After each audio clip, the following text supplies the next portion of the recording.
We blame Microsoft. We always blame Microsoft. And society. That's right. It's society's I fault, want a too. puppy. I want a pony. Maybe we'll get some tonight. Hi. Hi there. After all these years of doing this. Welcome to the asylum. Yes.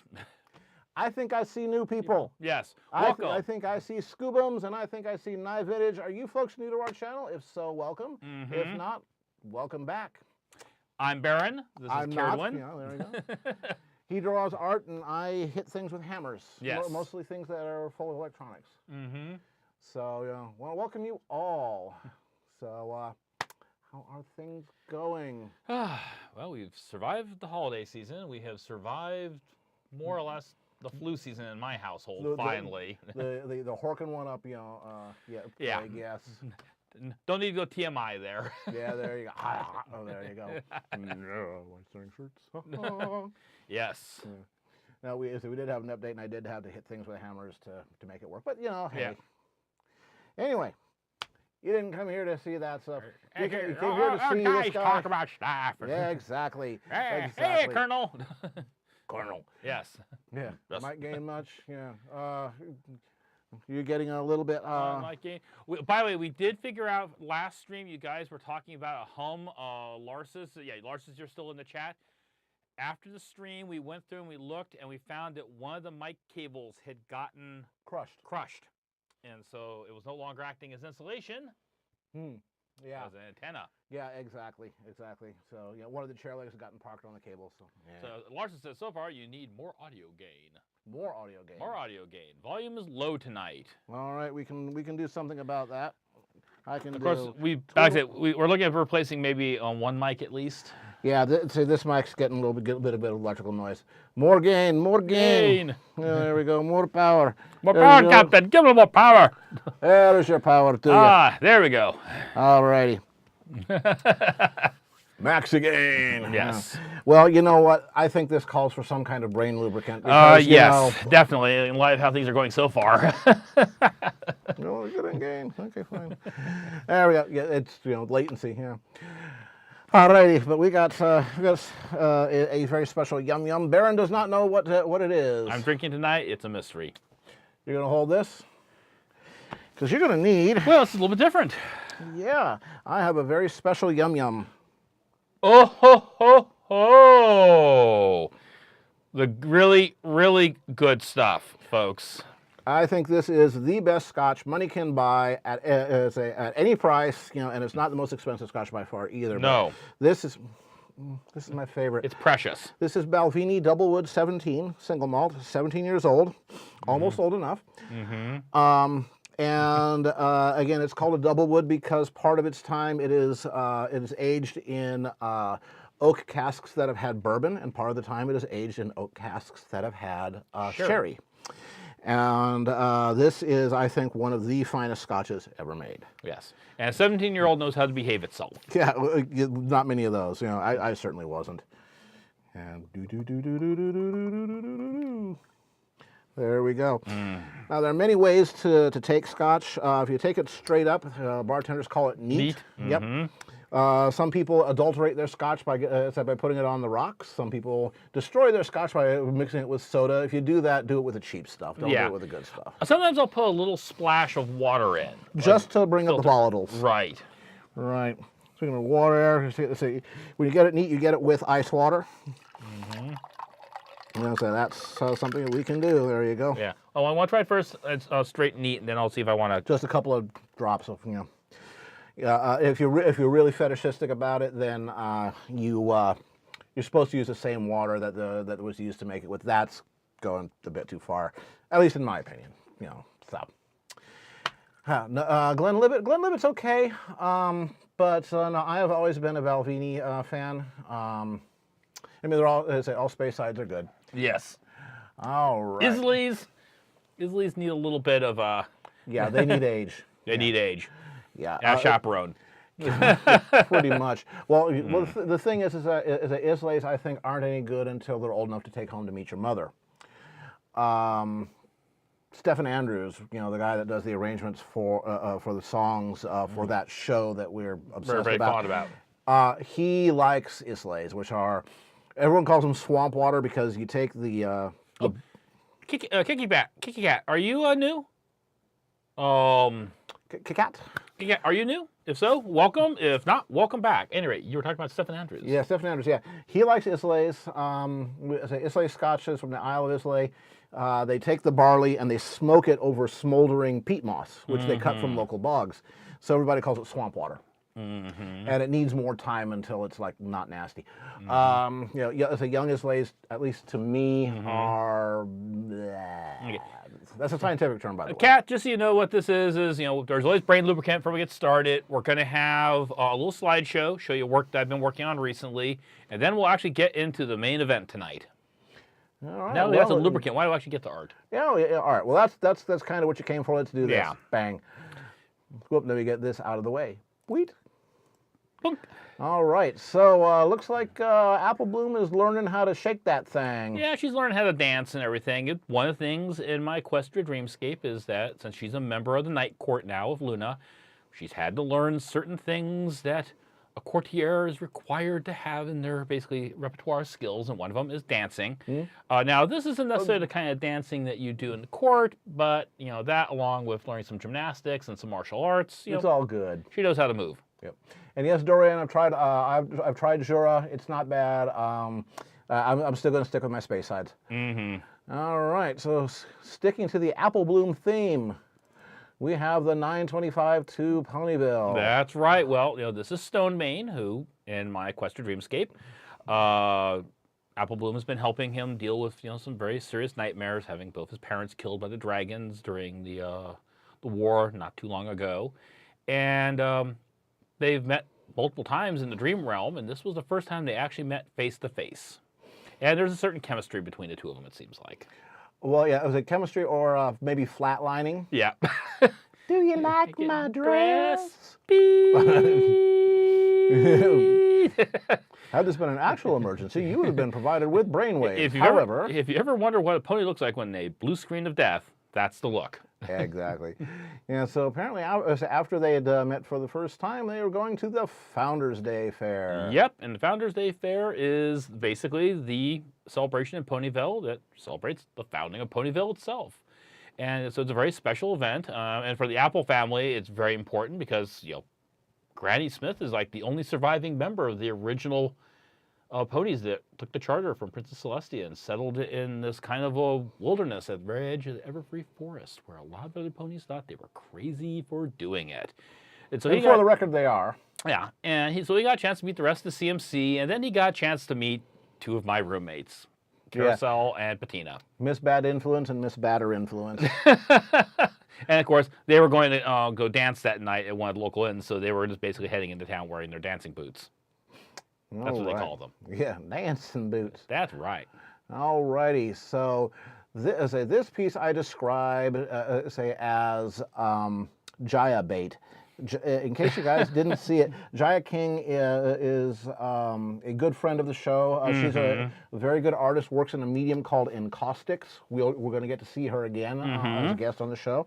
In March. Yep, and she has discovered a technique for transferring art onto wax. And pieces like this are just perfect for it. I'm sure you had Jaya in mind when you did this. Well, it was maybe it's a commission piece I did for someone, but if you can take artwork and use it for multiple purposes, you get more mileage out of your labor. Yeah, what's it not apparently out? You do need more of that. Yeah, I'm gonna need more of that. You're gonna need more. Yeah, okay, yes. We have a full bottle. All right. So now, sticking to a theme, you've done several, bunny costumes. Lately. That's right, and that's one of them. That's Zakura. Still need to do Fluttershy. She's the last one of the main six that I haven't drawn yet. Well, I drew one of her ages ago, but this will be actually part of this series. And so, this is Zakura, and I don't see Zakura as being the skinny thing. I see her having some meat on the bones. Knife Vintage, the best thing to do for commissions, it's to contact Baron after the show. There's various contact methods that you will find down underneath the video. Corners. Right, DeviantArt or Twitter. I mean, there's all kinds of different ways. But yeah, I do take commissions. Now, at the moment, my commission docket is closed. I'm working through some backlog, but it should be opening up again. And it'll probably in a couple of weeks once I've got some stuff done. Yep. Down in the doobly-doo. Yes. Yeah. So, so Baron does do this full-time. For a living. This is his day job, so I'm on the clock right now, technically. Exactly. He writes off the mileage to come over to my house and stream this because it is legit. I say legit. Speaking of legit, do you like it? Yeah. Do you? I mean, be honest. Fluttershy is asking you, do you like the outfit? We still have to get Venom Ellen to call in sometime. Oh, that would be so perfect. My God. That would be so perfect. She does the best Fluttershy, and she does slightly inebriated Fluttershy gaming. It's great. Yes, and of course, the person that Fluttershy was asking at this point was Discord, because they were about ready to head off on this very long interdimensional vacation.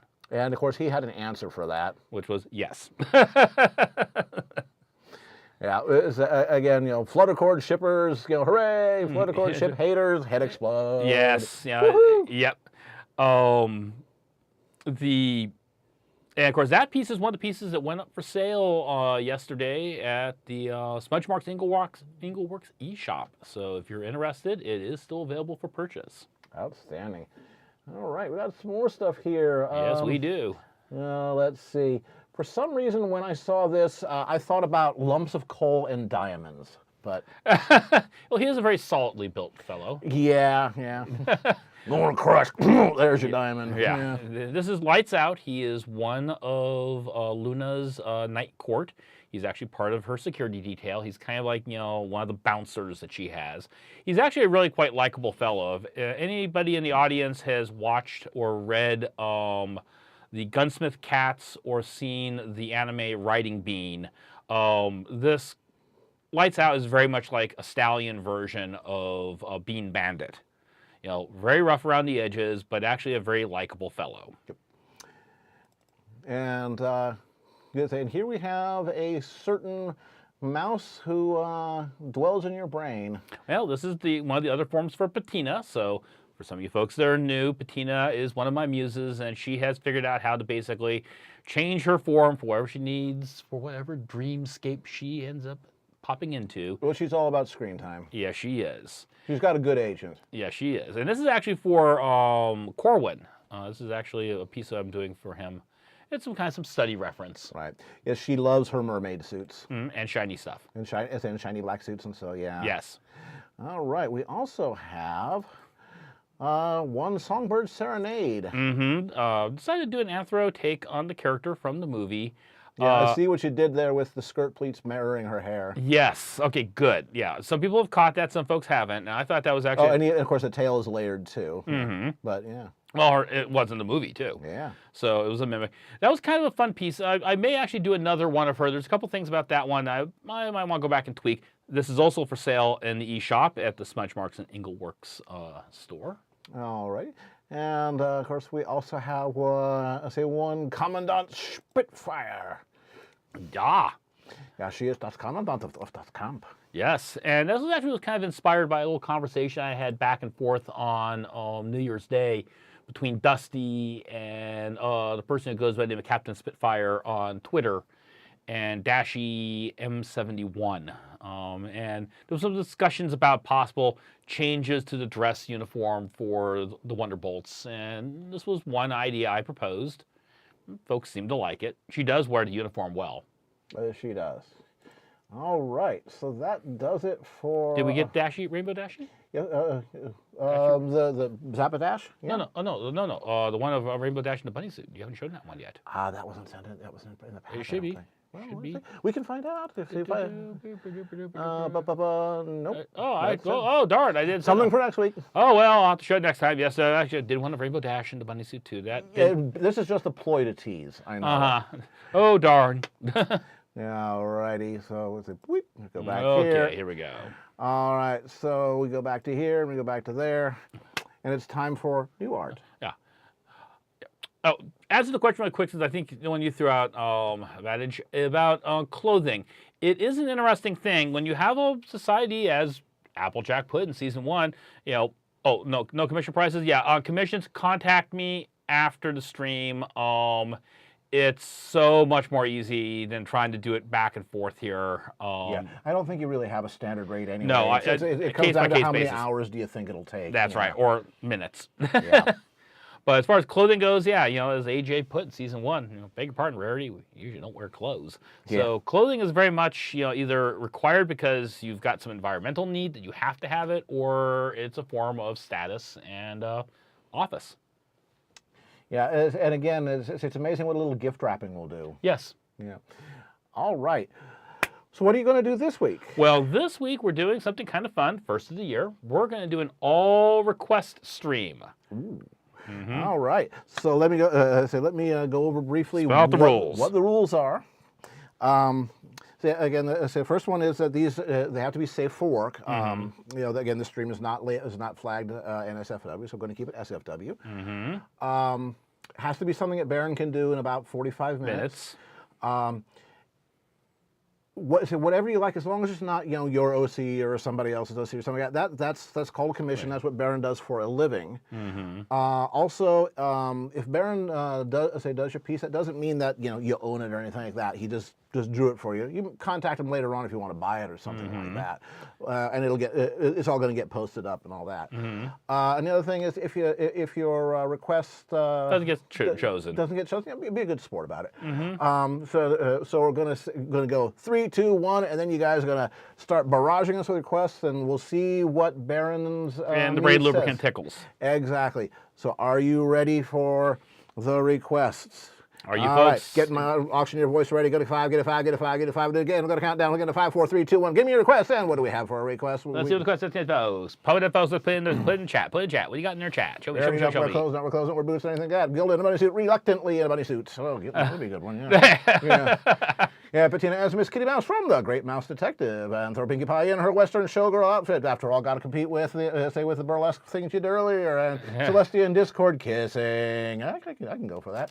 Angel Bunny in drag, and Derpy screwing up in a bunny suit. Tangler from Baron's Anthro MLP Dreamscape. The Master of Horror, Vincent Price, Bonafide.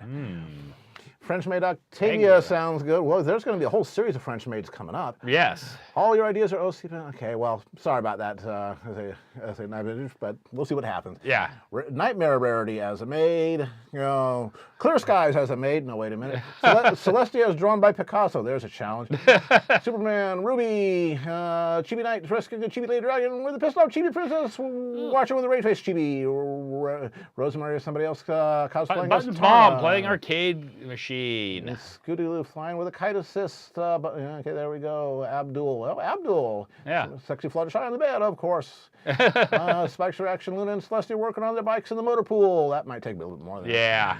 Patino, Rosemary, Diamond Tiara tying up Angel Bunny to the railroad tracks. That'd be good. Judy Hobbs, Earth Pony, Big Mac in a tuxedo. That'd be good. Jackie, okay, so we've seen a bunch of stuff. What do you think? Well, I was thinking about Button's mom. I understand she's got it going on. I understand she's got it going on, too. Are we talking about... Button's mom pole dancing. Yeah. For workout. Yes, for workout. That's right. Well, she's trying to kind of do that. Keep herself in shape. You got to get rid of those stretch marks somehow. Yeah, there you go. Being wharfed by a 7-year-old child. I did like the one, though, of her playing a video game. Yeah, there you go. Yeah. Kicking Button's ass. Well, I was wondering, maybe doing, say, DDR. Yeah.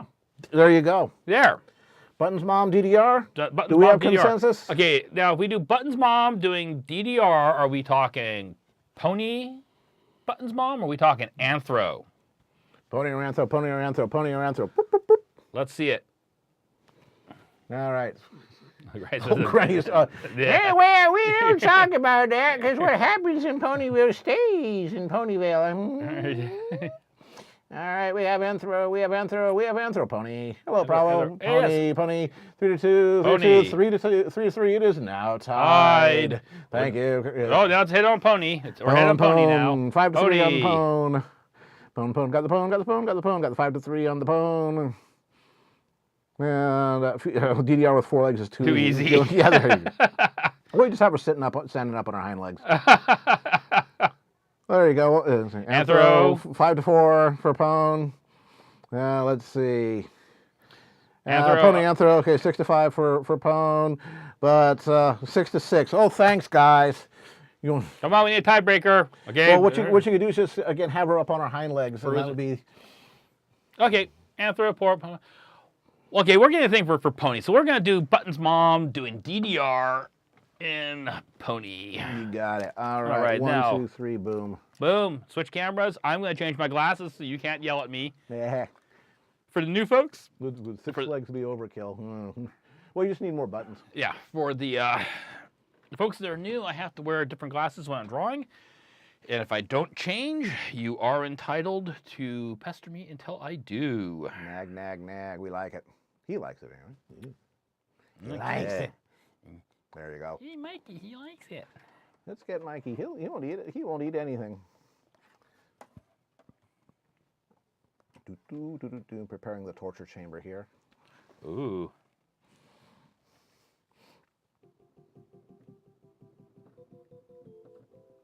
There you go.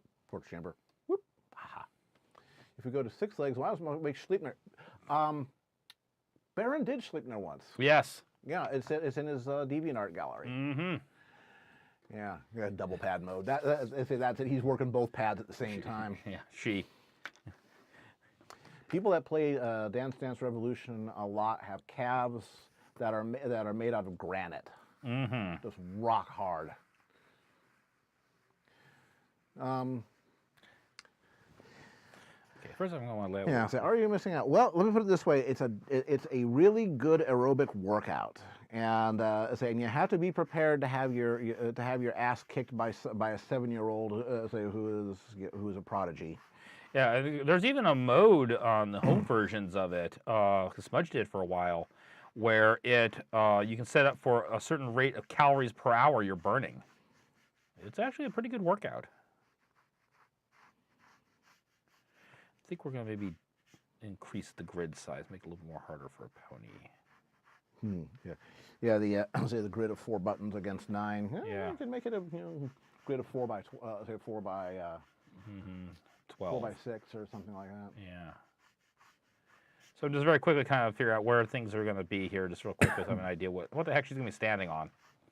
So I'm just kind of quickly laying this in. The lines are very, very light and everything. We'll tighten this up later. There. Now I know what she's standing on. Alrighty.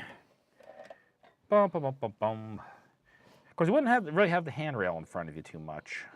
Unless you're maybe, you might actually... That would be to keep spectators away. Yeah, well, also, too, in case you're reared up on your hind legs and have to do some of the dance movers, you might do that. Nah, actually, I'm going to leave it out because it's going to get in the way. We're going to make that go away. It's going to go away. Alrighty, and I'm talking to myself, but that's all right. I need some more scotch. So is the auditory torture coming through? Mm.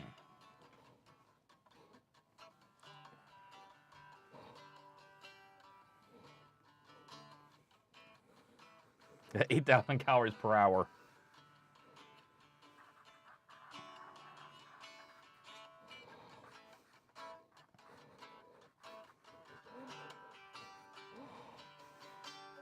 I should put up a little bit higher. I'm sure I have enough room for the legs and everything there. Needs more bass. Well, I don't have any pickups on this. Well, there's pickups in it, but I don't have it hooked in. This is a cigar box guitar that Dusty Cat made for me for my birthday / Christmas. So there. So I'll have to wire it into the to the system. In the meantime, I can just lay into it. And that thing's made from a genuine cigar box.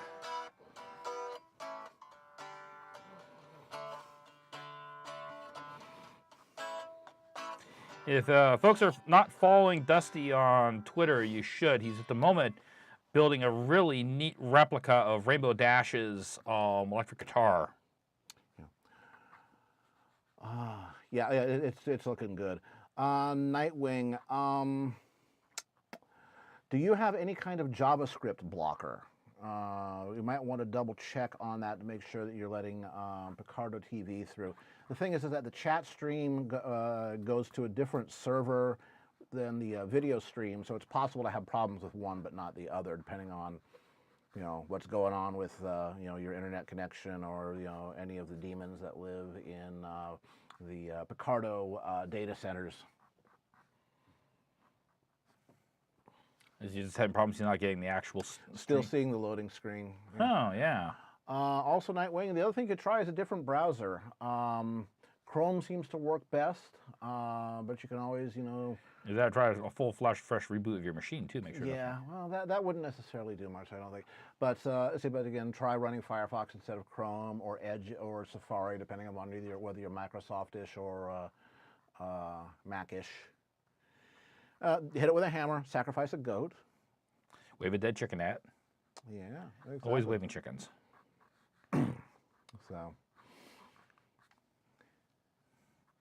Never seen. It says,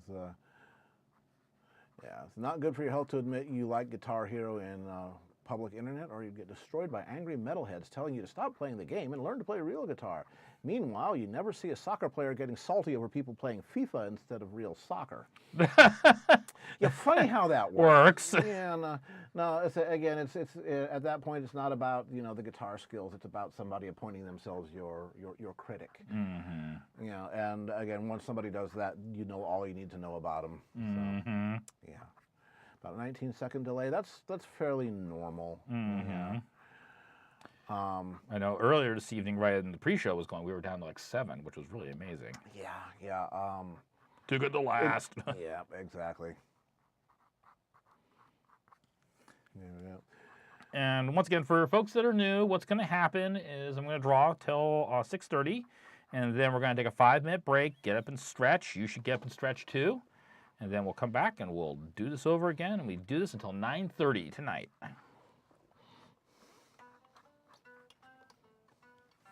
All right. It's okay, Toph. Says, is it okay to always put in the same request? It's like, well, No. if you want. No. No guarantees. Yeah. Now, if it's something that I've already drawn before, it'll get low priority because I want to give new ideas a try. If nothing else, it pushes me. I mean, I got a list of resolutions this year for my drawing and everything, as far as trying new things, exploring, getting better at stuff.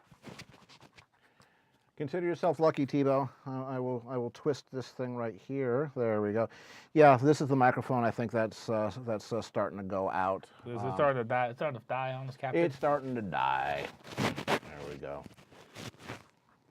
Not a dead chicken. I wave a dead mugger over my computer. Oh, geez. There's this video recently of these two, they're teenagers. They go into this 7-Eleven in Compton, one of the roughest towns in Los Angeles Basin, and they pull out. It's a replica gun, like an airsoft gun, but it looks exactly real. They start robbing the place. Security guard comes in there, puts a couple of bullets into them. Didn't kill either one or anything like that. And they're like, "But dude, it's fake." It's like, "Mine's not."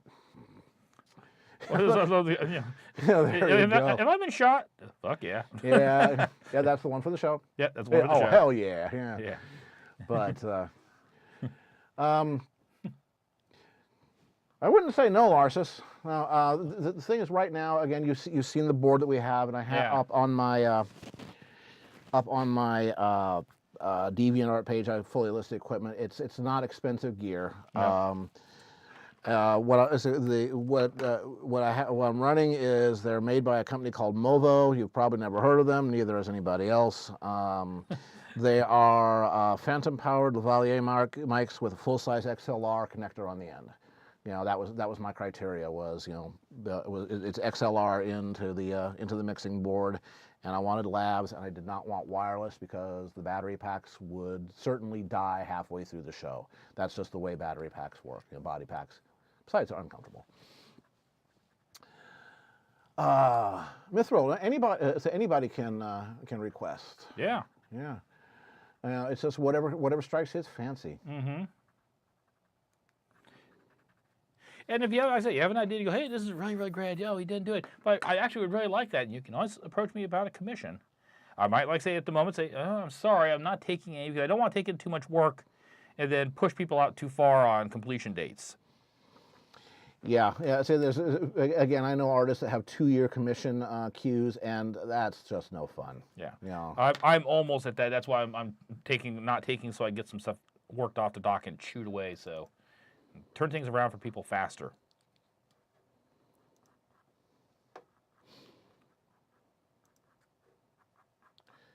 Why didn't I get saved there? Okay, I'll take care of that during the break. What's that? Oh, that's a picture I'm going to ambush you guys with later on. Ambush.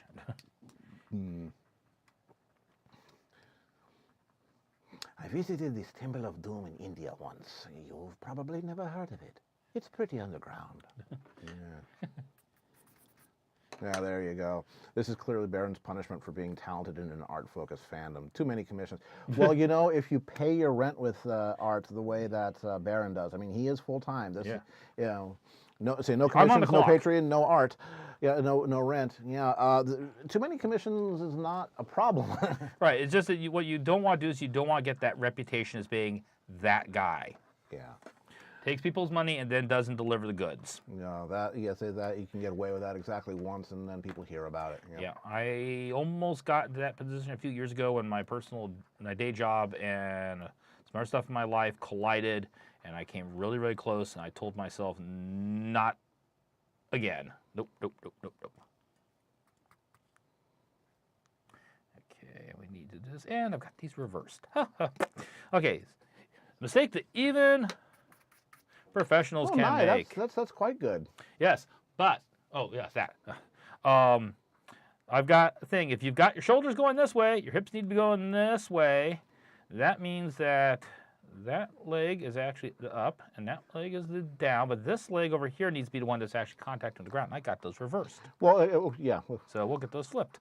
There you go. There we are. Unless, of course, that's what they're trying to make you do on the DVR.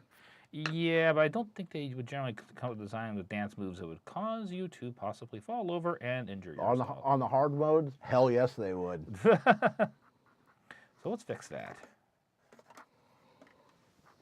There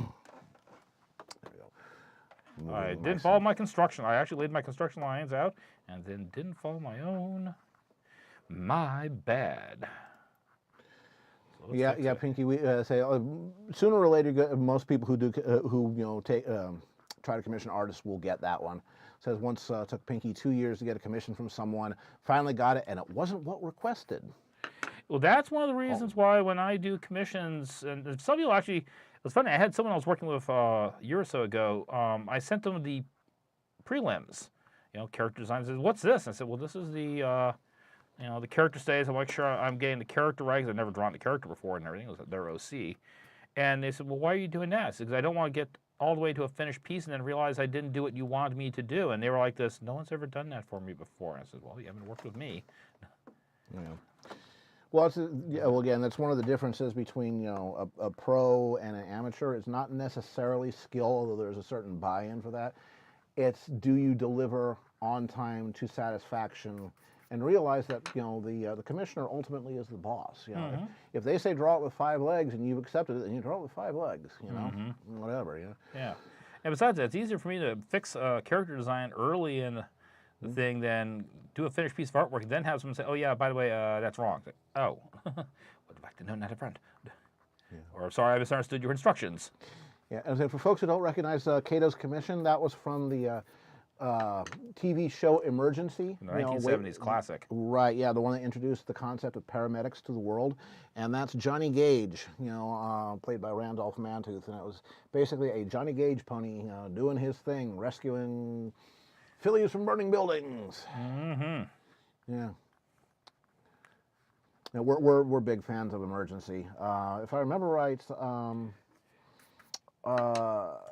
Catspaw, was it your grandfather, I think it was, that was the firefighter captain? For L.A. County, if I remember correctly. Yeah.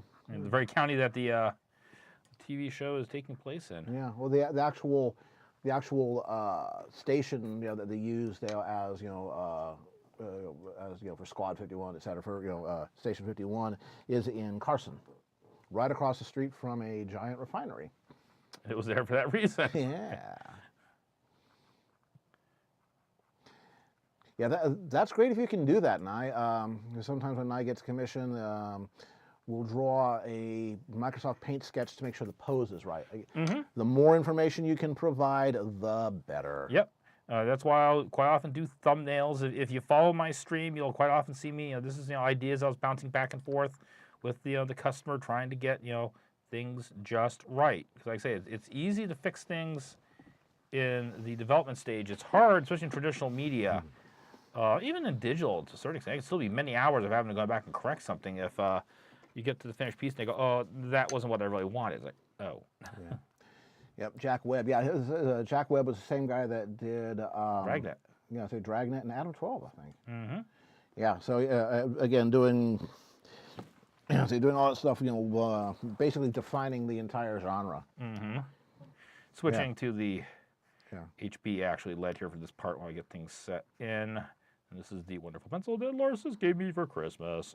Yeah, actually, talk about Jack Webb used to be married to Julie London. That was Nurse Dixie. And Bobby, I gotta forget his last name.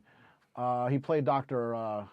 Early. Mm-hmm. They Julie London and Bobby. It wasn't Early jazz. Yeah, exactly. He wrote Route 66. Mm-hmm. He was a jazz musician on the side, and but yeah, they got married. Mm-hmm. So that was also one of the first shows where they had a situation where they had a character, Bobby Troop, that song, yeah. Have a real thing where he had to have heart surgery.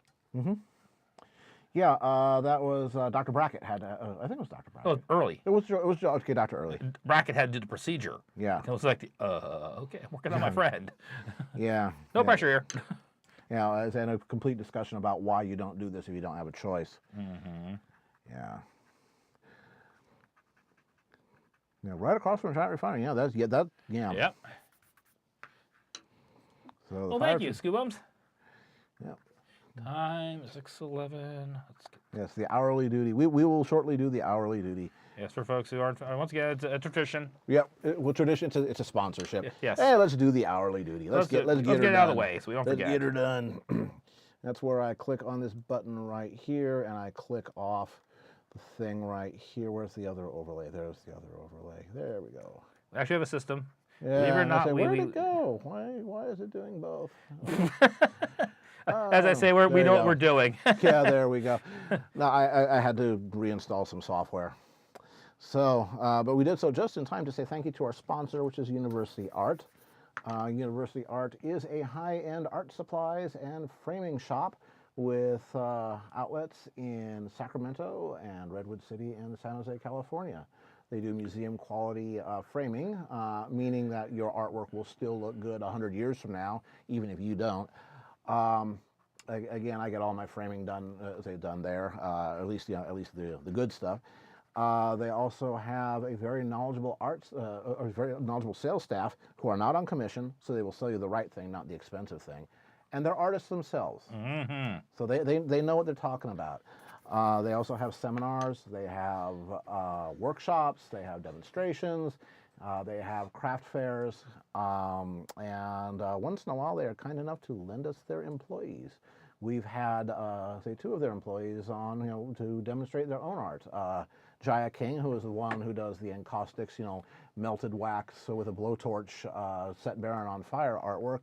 And we had Jeff Braunschweiber, who does Egyptian tomb painting with period materials and period techniques. He did a page from the Book of the Dead for us. Yes, we're going to hopefully have Jaya back in March. In fact, I need to actually talk to her next week and get things. And Jaya makes Pinkie Pie look downright Maud Pie in comparison. Yes. Oh, she is caffeinated. Yeah, well, that's like her OC pony now, Encaustica. Yep.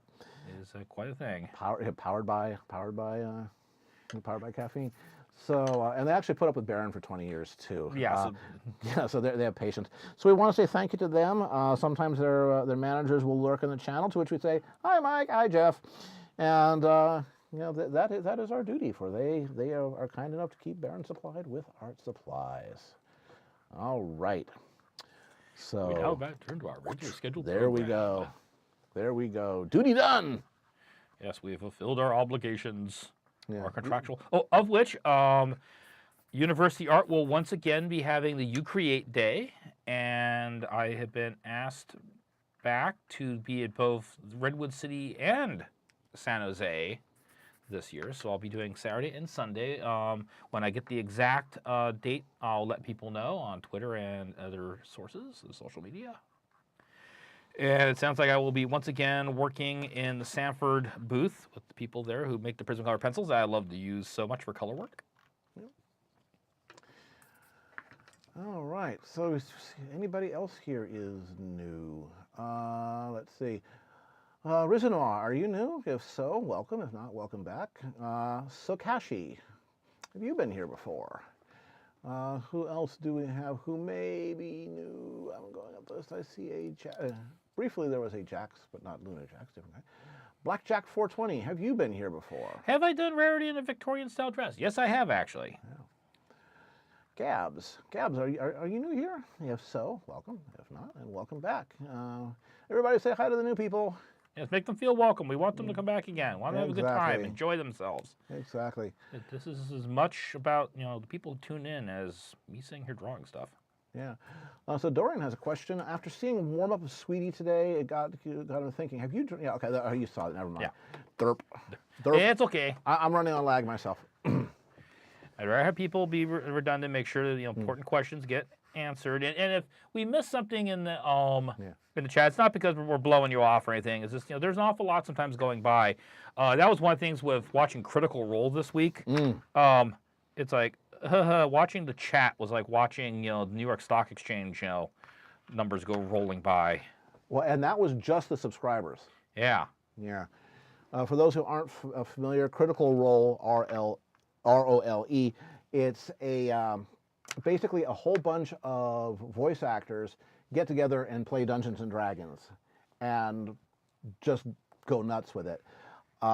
It's played on Twitch TV every Thursday night. Basically they've been playing the game for years, so they decided to start broadcasting it, on Twitch, and it's become the most popular Twitch show. Last week showed the opener for the new campaign drew 94,000 simultaneous connects. Yeah. So wow. Yeah. I mean, the number of moderators they must have to keep track of things. I mean, I have to admit, everybody that was at least in the chat was behaving themselves. It was like, thank you. This is very, very nice. People weren't being stupid or it's like, yay. Because you hear all these horror stories about sometimes. Yeah. Yeah. The thing to remember, by the way, about setting your name colors is that there is a light. There's both a light background and dark background themes available, but your name color stays the same. So it's you set it something medium, then people can see it. Oh, and we have Rizenor. Yeah, all right. Hey, welcome. Well, hello. That's Baron right over there, and let's see. I'm Caradwin. I hit things with hammers and play Ed McMahon to his Johnny Carson. And we're going to be taking a break here at 6:30. This is a request night. I'm taking requests from folks. If you have a request, wait until the next session starts. Don't ask it now because I'm not going to be paying attention to it. Yeah, a little bit on the busy. That is a more complicated DDR, isn't it? Yeah. Well, she's advanced mode. Exactly. That's Button's mom, and she has it going on. Just tilt this a little bit here so I get the angle kind of right here. Get the arrows on it the whole bit, yeah. Oh, yeah. Trying to keep things vaguely in perspective. Yeah. Another DDR variant for, let's say, would have a back panel, a vertical one that they would, sort of kick. Yeah, that would be like a buckboard. Yeah, buck number one coming.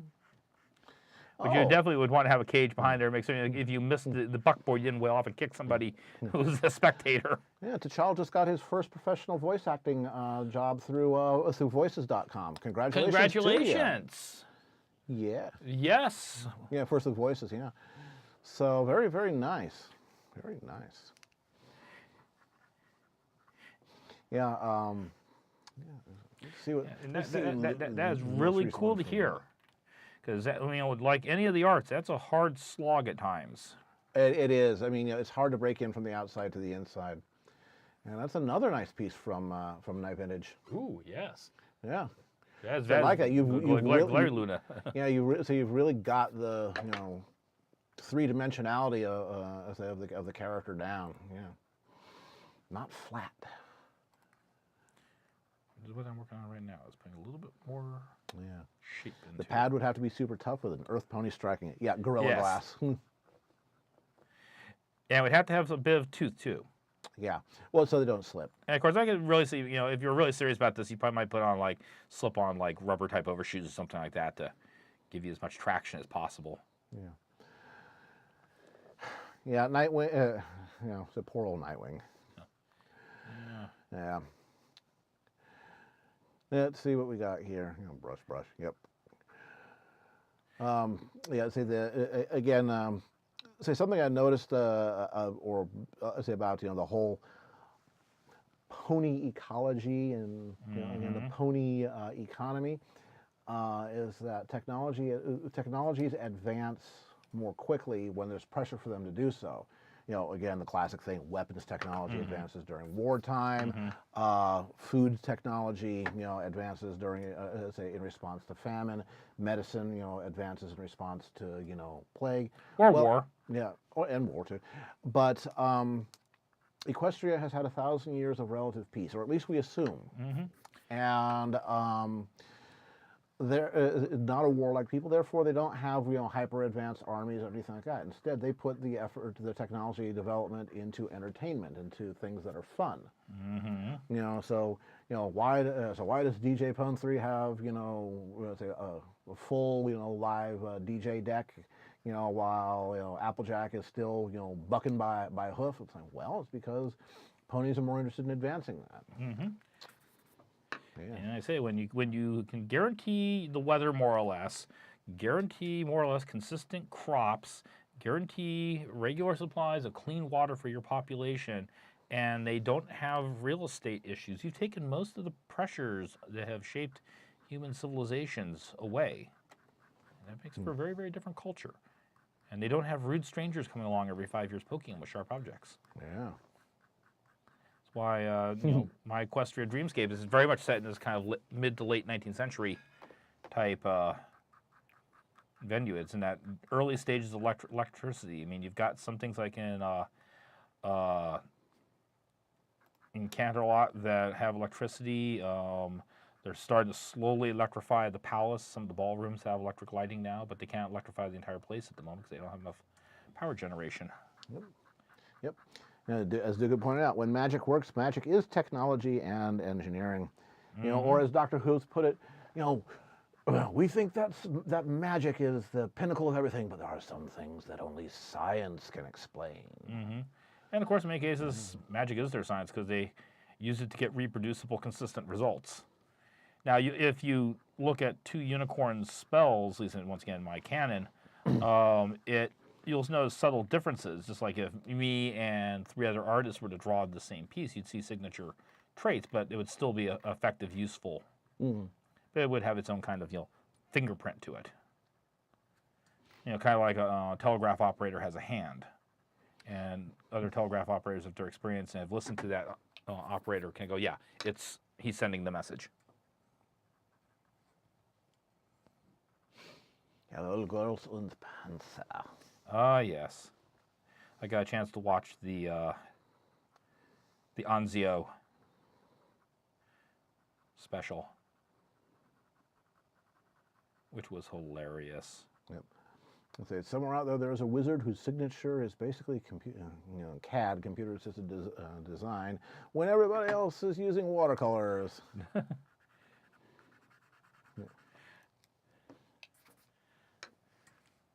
Maginot, the Maginot line, yeah. Yes. Yeah. Because fortresses should stop at border junctions, yeah. Well, that was the school that Anzio had to fight against. Anzio was effectively the Italian school that our heroes had to face.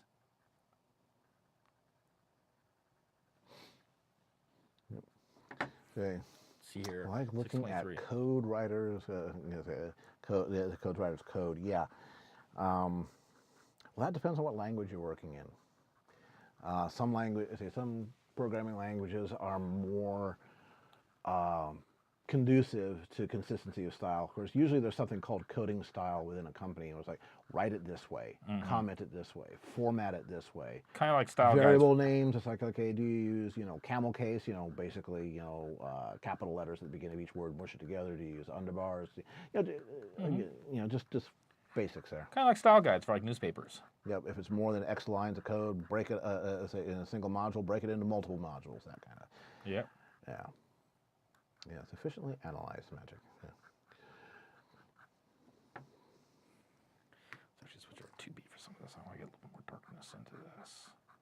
And I got 5 minutes. 5 whole minutes. Yeah, plenty enough time to draw like 3 more pictures. Yeah, exactly. One of these days, I'm going to hit you with with a challenge here, and we'll see if you can do it. Hey, I did Miss Harshwindy. Yeah. As pinup. Yeah. That's it. Okay, DHX, this one's a challenge. Yes. 0 out of 10. Yeah, it was kind of interesting doing that Zesty Gourmand photo finish piece for Must Love Frogs. Because I did learn an awful lot about Zesty's character design. It's all about angles. Yep. She's faceted like a stealth bomber because you don't necessarily want to see her.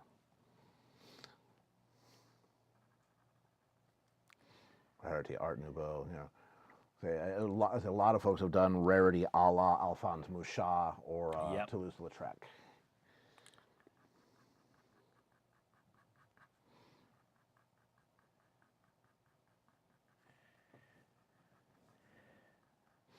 Unexpected. World of Warships now has anime-themed skins. Well, that's that whole Cancol thing. Yeah. Yeah. By the way, if anybody hasn't seen them yet, NC Mares? NC Mares has done, and a couple of other artists he collaborates with, have done a whole series of the main 6 plus both the princesses as Cancol ship spirits, and they have just an astonishing level of detail. Yeah, it's just crazy stuff. Of course, he's working pretty dang huge. I've seen those file sizes. I was like, okay, yeah, I can see how you can work down that small because it's like 16,000 by. It's like, okay. Yeah, Ari says, you need to add button to this with an oh wow face. Or, Ma'am, I've never seen you quite like this before. Yeah. At least as long as it's not like South Park. Mom, what's this? Prance Revolution. Why, correct. That's exactly what it is. That's what it officially is. Oh, yes, it is. Dance on the ground. Yes. I'll need to fix that. That's a little off angle, but we'll fix that in like so. Get that in there. I'll worry about the board later. Yeah. People who live in pony-shaped houses should not throw stones at Mecha Museum or Mecha Musume. Mecha Musume. Yeah. Mecha Sosumi. Yeah.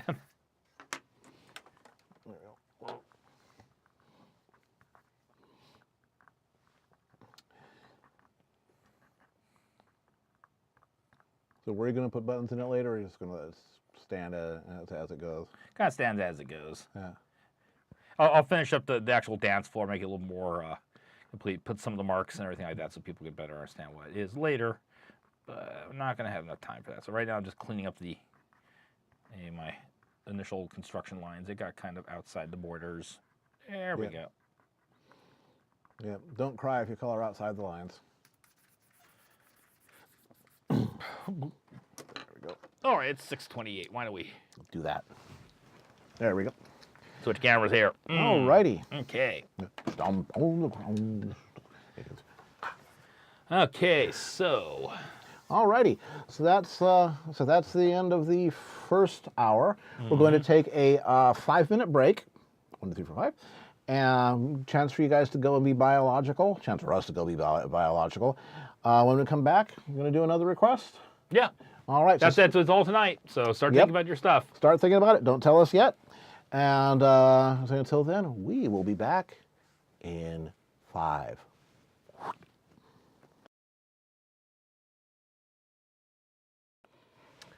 And we are back. Deathlight, are you having ribs for dinner? Me jealous. Send some. Of course, we're going to have shepherd's pie. This is true. Yeah. Oh, Swift Sketch, are you new here? If so, I can see your name pop up in the chat. Welcome. We're back from our 5-minute break, and we're on to the next hour. Okay. Kit Kat, to answer your question, the music used in the intermission is it's music done by somebody named goes by Melodic Pony, or went by. Unfortunately, Melodic Pony passed away about 2 years ago. Melodic Pony was a student at one of Prague, Czechoslovakia's, or Prague, Czech Republic nowadays, most prestigious classical music schools. Taken from us way too soon. Right. So look up Melodic Pony, and there's 5 pieces that he did, and they're all amazing. Right. All righty. So it is hour number 2 out of 4, and that means, well, first of all, do you need a refresh? I'd love a refresh. I'd love a refresh. The good stuff. Yeah. There we go. Tonight, for some reason, I'm liking just a little splash of water. Just a bit to wake up the volatiles. Yep. All righty. Okay. So yeah, it's homemade shepherd's pie. One of our roommates is a really, really good cook. So he just stepped out to the store so I can say, Brian, you're great. Yeah. And he does proper made from scratch stuff. So it's fantastico. All right. Yeah, I heard about that, Lars. There was a project to actually hire a live orchestra. Yeah. I don't think it quite reached its funding goal, but you may want to look it up and well, no, the first thing that they had to do was to transcribe it all to. Well, it was all done digitally, but then again, they're going to pay someone to write the musical score for a proper symphonic event. Right. Do another fundraiser to hire the orchestra to do performance. Right. So apparently they couldn't find the actual digital files because all of these composition packages, they will spit out proper music, but if they couldn't find the files, anyway. Ooh, someone's having jambalaya. We had that last about 3 weeks ago. 3 weeks ago. Jambalaya, awesome. Yeah, actually a very nice jambalaya that was using Portuguese sausage, linguiça. Yes. Yeah, very good. Anyway, enough about food. On to art. Indeedy. All right, so it's going to be another request. I'm all set, ready to go here. Again, something Baron can do in, say, in under an hour, safe for work. Not your original character, because that's called a commission, which is what he does for a living. Contact him after the show. Yep. Again, if he does the piece, you don't own the piece. You can go buy it later. He's just doing it for you. And if you happen to see something I do tonight and you like it, contact me after the stream. You can say in the chat, "Hey, I want to buy that." And I'll go, "Okay, that's cool. That's great. That doesn't close the deal. I want to see something like a written text message, and we'll work out the details." Emails and things like that. Exactly. Again, hit his DeviantArt, hit his Twitter. All the contact info down in the doobly-doo. Patreon. Right. And again, if you don't get your request, be a good sport. All right. Alrighty. So, are you folks about ready to start hitting us with your requests? Baron will pick one that tickles his fancy. Are you ready to tickle his fancy? Woohoo! 3, 2, 1, go. Go. Let's see them. Let's see how long the latency is. Yeah. Bam. Alrighty. I think it's this computer's having troubles. Yeah. Okay. Who is? Well, there we go. Just it's Patina, French maid Octavia, Cadence in a cocktail gown, Zecora as an actual evil enchantress, Cyberpunk agent Rarity, Patina. It's really coming by. Melody, the string bikini, French maid. Yeah. The modern machine's being a pain. Cyberpunk Kick-Ass Luna, Master Horror Vincent Price, Patina as Miss Kitty Mouse. Can you guys scroll back up? I actually missed some of them at the beginning. Yeah. Let's see. There we go. Let's see. Prince Blue Blood as James Bond. He doesn't deserve it. Human Sassy Saddles wearing a denim miniskirt and heels a pick of the Tangler. Hey, yeah, bravo, hooray. Yeah, there we go.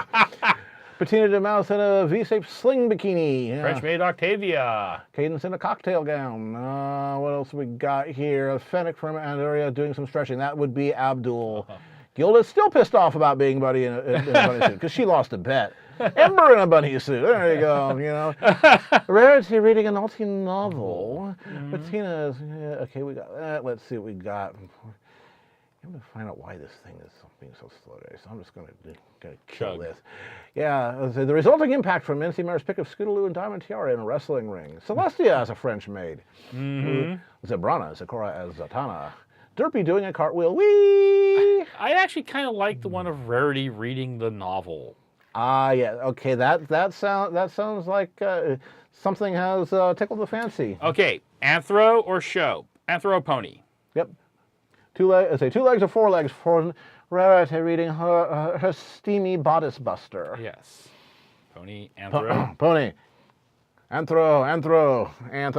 2 to 1, 2 to 1, 2 to 1, 3 to 1 on the Anthro, 3 to 1 and 4 on the. So on the Anthro versus pony, and got a pony and a pony. So 4 to 3, 4 to 3, 4 to 3, 5 to 3, and 5 to 4 for the Anthro. And pony. All of a sudden we got more coming in. Don't vote more than once because we'll send over Guido and he'll sit on you. Pony. It looks like it's starting to tilt towards pony. I think it's me, pony. Yeah. Abdul. Yeah. Yes. Yeah. There we go.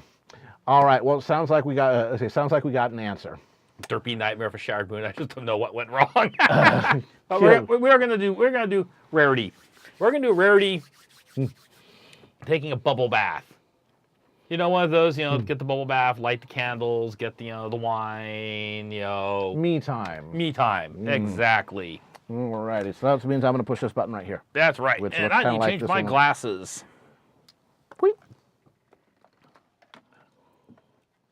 I want to find out why the chat computer is acting up and hit it with a hammer. Okay, see, this is one of the things that's really, really great, folks, is that he talks about, he hits on things and pushes buttons. I can sit here and keep talking to you and start working on art while he, behind the scenes, tries to fix technical problems. If I was doing this all by myself, I'd have to figure out what the technical problem is. I'm not nearly as good as he is at solving this stuff. Yeah.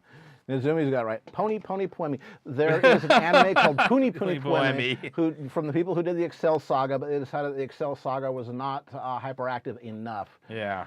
And it's all about the girl that wants to be a voice actress for anime. Even though she knows that she's an anime character, she wants to be an anime character that is a voice actress doing anime characters. And she calls her dad the director. Yes. And it is more caffeinated than it makes Pinkie Pie look just positively flat in comparison. And is in many ways not safe for work. Now, we've known each other for about 25 years. Yes. Yeah. It's just one of those things. So again, he's been. I've been commissioning art from him for a long time, et cetera, et cetera. Over 20 years. Yeah. So this is my way to help him out. Yep. And since the question kind of came up, what did I do at University Art? Well, I was basically a sales supervisor. I was a lower ranking manager of sorts. I would open and close the store. I was one of the main frame designers for about 15 years, worked the frame counter designing artwork. I helped customers out on the floor, and I handled a lot of the ordering. Mike actually entrusted me to go out and get numbers for him to buy stuff. Okay, we have a bathtub. Now we have a bathtub. We know where Rarity's going to be sitting. All right.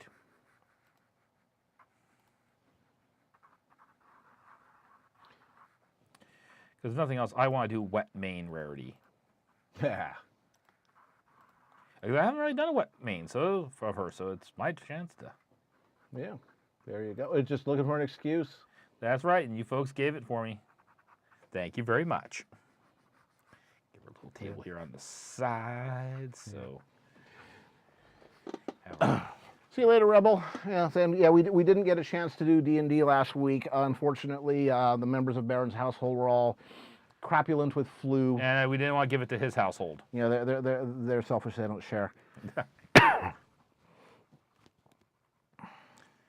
Some candles on the floor.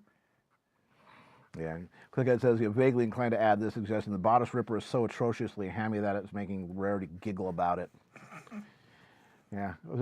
So of course, everybody knows that. That in Equestria, all of these, tales of forbidden pony love is actually being written by Fluttershy under a pen name. Or Patina. She wishes. She is writing. This is the competition. Got to up your game. Yeah, that's right. Yeah. Passionate Plume is her pen name. Yeah. So okay. Now I want to know what you think defines NSFW versus Safe for Wuna. General thing is, if it can pass muster on regular television, basically, the usual rule of thumb, exposed parts in Western culture, people, especially in the United States, get soggy and hard to light about. That's the general rule for it. There are some subject matter things that get kind of touchy. Yep. For it, Yeah, so it's basically broadcast standards. Yeah. Yeah, and in the United States, broadcast standards are fairly liberal until it gets squishy. Mm-hmm. Yeah. I mean, it is funny what some things are considered acceptable for violence, but aren't considered appropriate for potential sexual themes. But that's a whole. As George Carlin puts it, kill him but mustn't kiss him. Yes. Yeah. That's a whole nother. I'm going to switch ahead. What would be a good Fluttershy pen name? I've got a better. Again, there's so many fanfics out there that are. For it. What's that? I got a better head pose. I'm talking to myself. Mutter, mutter, mutter. Mutter, mutter, mutter. Exactly. Yeah, there are many fanfics out there that have Fluttershy as, again, Equestria's secret steamy novel, 50 Shades of Nay. Mm-hmm. I don't know. I'm sure she has that somewhere out there somebody is has ideas on that. Mm-hmm. Yeah. Let's see. Oh, Fluttershy, you minx, writing steamy stories. Now that is your new headcanon. Flutters as a romance author. Yeah. Bodice rippers, yeah. Game of Poems, there you go. Yeah, that's Patina's current work that has already come out and has received critical, both good and bad, acclaim, is The Forbidden Desires of Lady Fairhose. Yeah. Big Mac has requested that she please rename Big Apple to something less obvious, because he is getting letters from infatuated mares and some stallions. Yes. Yep. Exactly, Pinky. Exactly. Yeah, 50 Shades of Nay. Yeah. Possible bodice tugging gently in Fluttershy's case. No, the speculation in these fanfics are that Fluttershy really lets go in her authorship, and it's like, oh yeah, that one's right on the edge of equestrian decency laws. And of course, we all know that Princess Celestia is the #1 reader of these things. So after 1,000 years, you got to get your attainment somehow. Mm-hmm. Yep. It's always the quiet one. Yeah. The quiet one had many. Wasn't a lot of the Hollywood animals female to keep the censors happy? I wouldn't be surprised. For a while, particularly during the 40s and 50s, things got odd. When a society is under a lot of pressure, like the Great Depression or World War II or the beginnings of the Cold War, they tend to become very conservative. And they do so in odd ways. Well, basically, they put pressure down on stuff, but it leaks out in other directions. Exactly. So yeah, it's just one of those things. All these things are responses to something. And also, it's a case of we've been here before. I forget who it was originally made the comment, but it's, every generation thinks they invent sex. It's like, no. Trust me, your parents did too, because you wouldn't be here elsewise. Yep. Yep. Agni, give me the bird. Give me the bird. Good night, everybody. Yeah. I would, but the front office might not like it. They are bringing back Animaniacs. I am filled with hope and fear. And it'll all be a case of how well where they can keep the magic and where they can keep the suits out of the equation. Hi, Novus. Hello. Yeah, tonight is an all-request night, and the request that was chosen this one was Rarity, soaking in a bathtub reading a trashy novel. Sipping champagne. Yep, me time. Yep. You know, she fussed off Sweetie Belle onto Applejack, so they have a sleepover at Sweet Apple Acres out in the CMC clubhouse. You know, put some tranquilizers in Opal's dinner. Yeah, there you go. Yeah, probably wants to know, have you ever drawn, well, again, you know how Discord can make himself literally go to pieces. Mm-hmm. Have you ever drawn Discord other than standard Discord, at least as far as, you know, body layout and all that? There will be one folks will be seeing in a little while that I've done up of him, because it's part of the whole him going on that vacation with Fluttershy. At one point where it's the try to blend into the crowd. Yeah. With all the success that has, you can imagine. Yeah. It'd be interesting to see your take on Eris. Oh, the female? Yeah, the female Rule Draconicus? 63. Yeah. Yeah, well, of course, when you're made of chaos, you can be whatever gender you damn well please. Mm-hmm. Also, I'm going to be interested to see how folks take my my interpretation of Tyrek, because he's just beginning in the current, not what's being posted on DeviantArt or Patreon yet, but what's happening in my head is Tyrek is starting to appear on the scene. Yep. Yeah, Novus, we go through the requests at the beginning of each hourly session, because otherwise everything would get forgotten. Right. So there'll be another one in another hour. So wait with bated breath. Yeah. Yeah. So I say click at saying yes, it's a standard question, but click at's new here. How did you get into Pwn? How did I get into Pwn? Whose fault was that? Yeah. Well, that's a two-part question, because you may be hearing my dreamscape back and forth, but let me just get the initial part. How did I get into Pwn was I was over at, actually, is Copper Cheetah in the chat tonight? No, I haven't seen him. Okay. I was over at Copper Cheetah's place one night for anime, and this was back in like the summer of 2011. And his SO showed me a music video that had been done, 7 Epic Artists. And they got to this one part in the music video, which was all this MLP video grabs are put together, and they got this one spot where Applejack during Ghostbusters was doing the rope trick out on stage. And for whatever reason, I just suddenly went, boy, I'd sure like to know a little bit more about this show. See you later, Shaw. Good night. And so that was about the most of it. My wife was watching it in the evening on YouTube. She said, yeah, it's actually not bad. Oh, okay, that's kind of nice. But at the moment, I was kind of like going, okay, it's My Little Pony. And I remember My Little Pony from the 1980s and was like, I'm not sure. But this looked interesting. This video intrigued me. Then about a month or so later, I found out this guy was already watching it. Mm-hmm.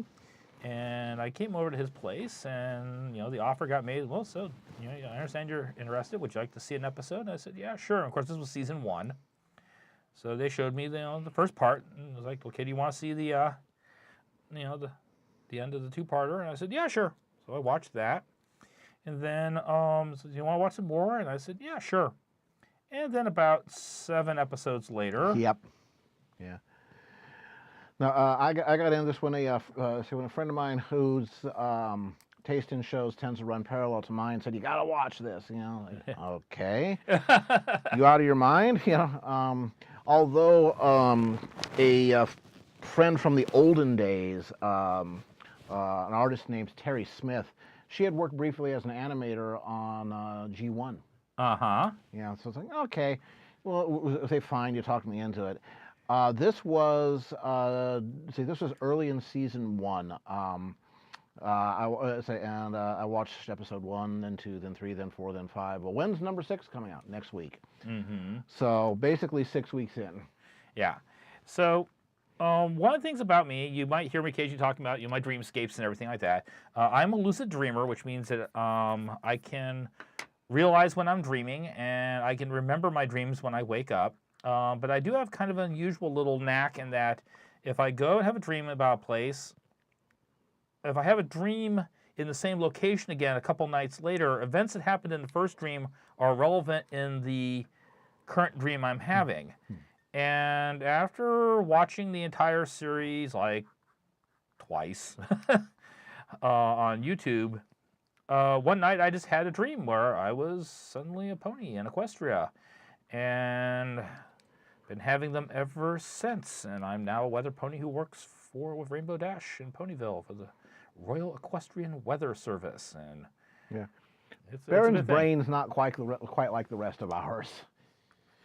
And it's very, very, full sensory. So I'm a Pegasus pony, so I can fly, so I can feel what weather magic feels like, and I know what feathers feel like, and I got preen the silly things. And it sucks when you start molting. Molting sucks. Yeah.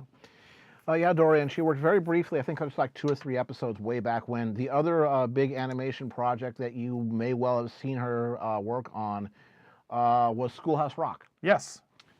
She worked on, the famous ones that everybody remembers that she worked on was Suffrage and I'm Just a Bill. Oh, she worked on I'm Just a Bill? I'm just a bill, yes, I'm only a bill. It was so funny when my wife was going to CalArts. The people who did Schoolhouse Rock came and actually spoke to the students. And originally when the series, they were doing that, they didn't think it was being that successful. And after it ended, they kind of went, well, okay, we did this. But they really didn't have any idea how much of an impact they had until years later when they were at a conference. They were talking about it. And suddenly they had most of the entire audience start breaking out into conjunction junction. What's that function? And they went, oh my God, it did stick. Yeah, it's hooking up phrases and yeah, phrases and clauses. Yeah. Yep. Hey, Hal. And button or will get you pretty far. Let's see. Hey, Seven Bloom, are you new? Asa-chan, are you new? Let's see if we're looking for folks who are possibly new so we can all say hi to them and scare them with our hi, hi, hi, hi. Who else here may be new going down the list? I think that's the current batch. So to Seven Bloom and to Asa-chan, hello. Hello, hello, hello. Hello. Hello.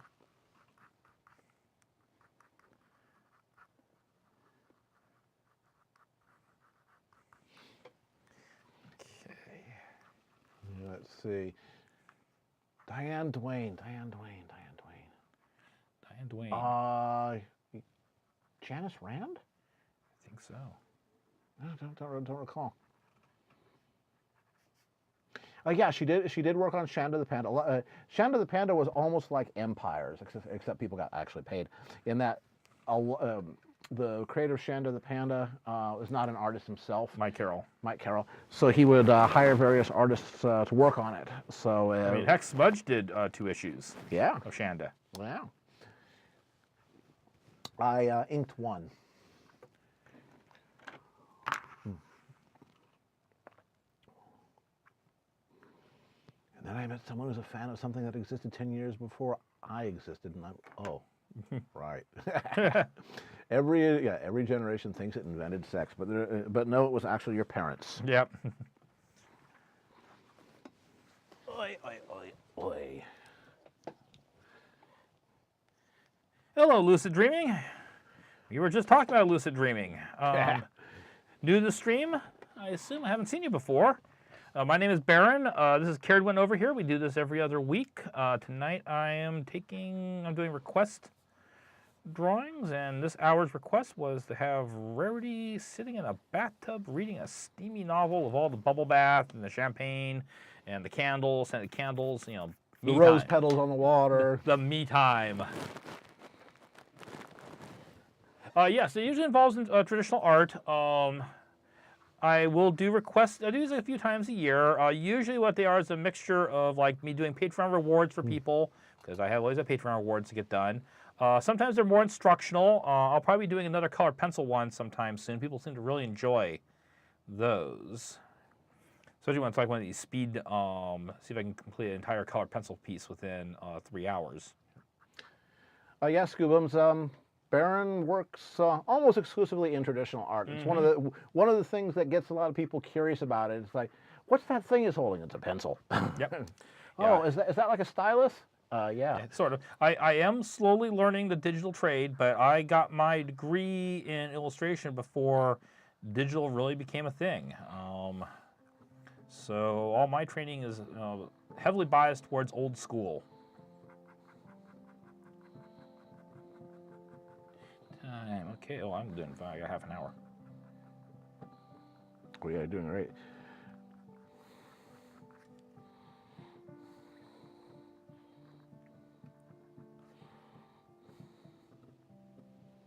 Well, next stream, since he's doing quick requests.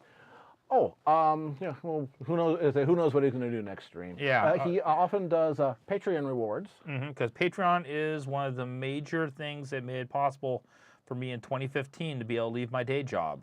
And what I have is a tier for $50, and for $50 once a month you get you're a black and white piece like I'm doing right now, or you can save up your months and roll them together and get a larger piece. This gentleman right here saved up like 2+ years.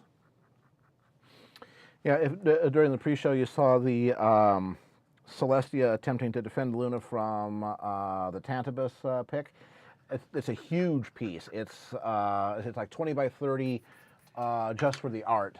And then the finished, matted, and framed piece being almost 4 feet by 3 feet. It's barely fit in your car.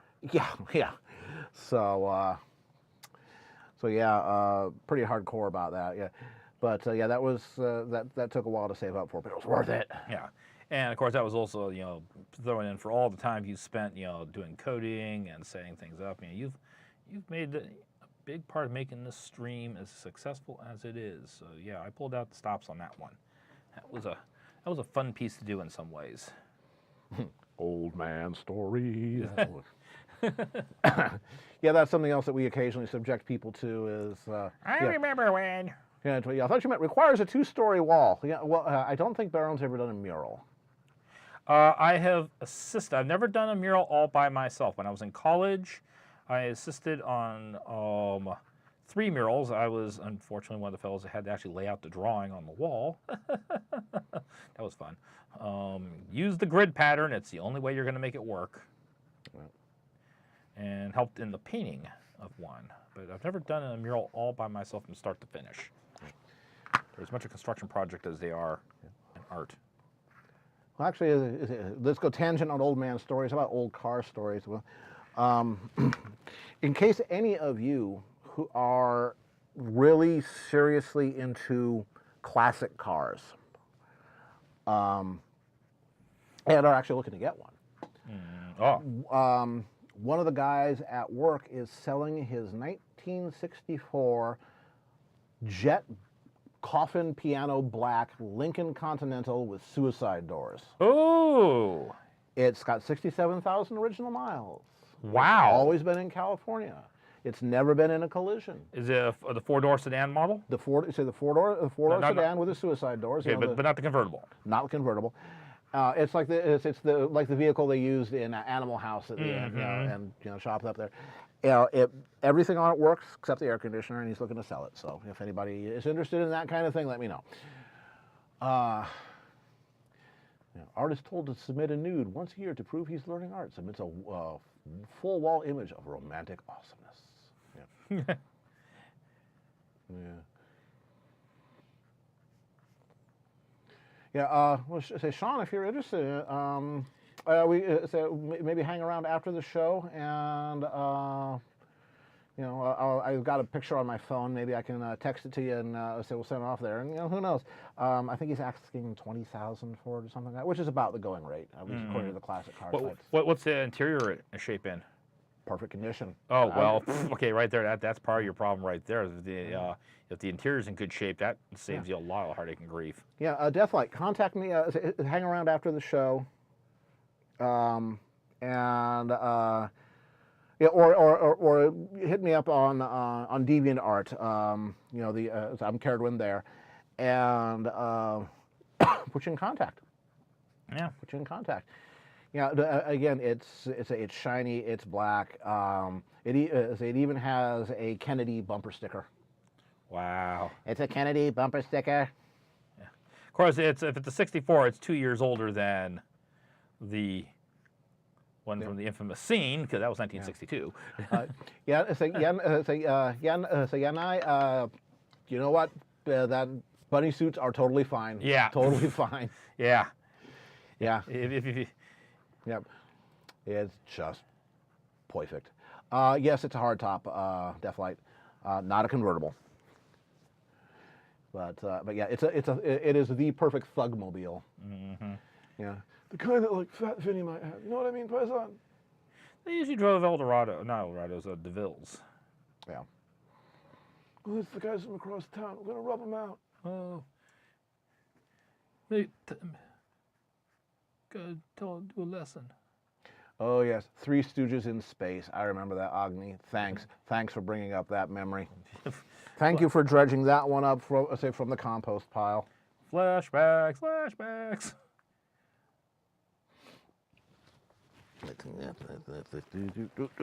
All right, and we should probably do our hourly duty. That's true. Do have an hourly duty to do, so everybody prepare yourselves. That's when I reach up over here and I say, okay, I do this and I do this, because we're going to take a moment to say thank you to the University Art for sponsoring Baron by keeping him in art supplies. Well, what the heck is University Art? They are, do you think they're an art store? I think they're an art store. Yeah, they also do artisan cheese, though. There you go. University Art is a high-end framing and art supply shop with outlets in Sacramento, Redwood City, and San Jose, California. They have a very knowledgeable sales staff, all of whom are themselves artists, and none of them are on commission. Nope. So they will give you, recommendations that are based on what's right for your needs, not what's right for their commission. What a concept. They also have demonstrations and workshops and craft fairs and all kinds of good stuff like that. They will occasionally lend us their employees to show up on the show as guest artists. You may have seen Jeff Braunschweiber. He did the Egyptian tomb painting style picture from the Book of the Dead using period materials. He says he's not an expert on the subject. He is. And we also had Jaya King, who operates with, among other media, she does everything, encaustics, which is art with blowtorches. Blowtorches and hot wax. She's going to be back. We'll have her set Baron on fire again. It's great. So again, we want to thank them for keeping Baron supplied with art supplies. And I think we tentatively have her scheduled for March 14th this March year. 14th. Okay, I will put that on. That's 7 weeks. Yeah. I'll get the fire extinguisher recharged. Yeah. All right. And you can clean off the wall hanging. Absolutely. So again, thank you much to University Art, and now back to our regularly scheduled trashy novels. And what do we got here?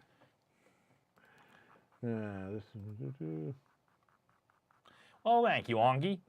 Baron draws some nice anthropomorphic rears.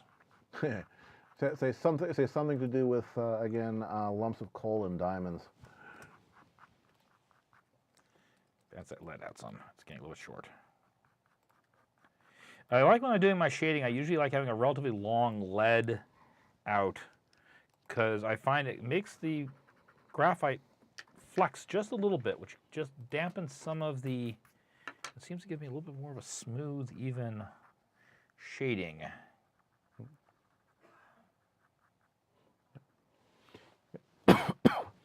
Yeah, that's fine, Nye. Say any much farther, and then yeah, you're into other territory, but that's fine. Yeah. Let's see what we got here. Old cars can look nice, but I'd rather have the comfort of modern cars. Remote starters are a must, and heated seats. Well, if you're not entering the car in a concourse car show where it's all about how original are your stickers, I just don't get that. There's no reason why you can't retrofit.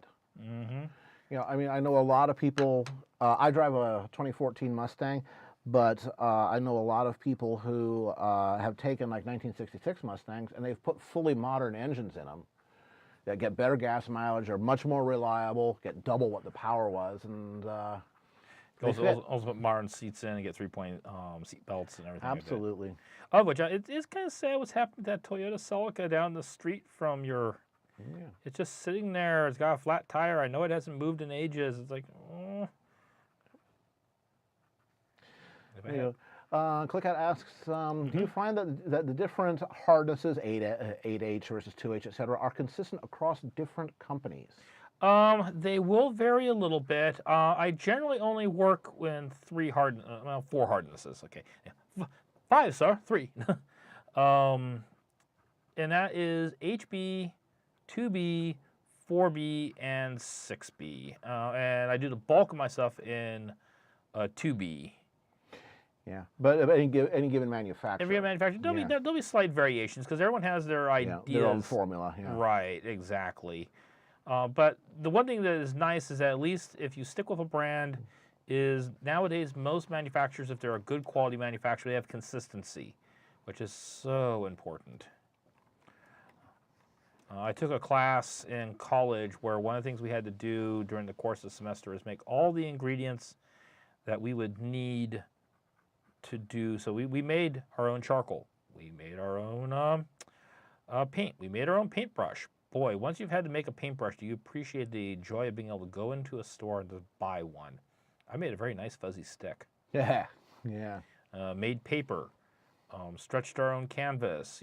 Boiled our own rabbit hides to make glue. Rabbit hide glue gives the worst burns in the world. There is a very high specific heat. Yeah, and it sticks you and you can't get it off if you get it on you, and you have to keep it warm. Napalm sticks like glue. Yeah, exactly. So, for a moment there, I thought Baron was reciting the self-destruct codes of the Enterprise. 1A, yeah. 2B, 0, 0, 0, destruct, 0. So, we did that, stretched our own canvas, and one of the things we did was we made our own charcoal pencils. And wow, none of us, I think there was not one pencil in the class that was exactly the same as the other person's. Yeah.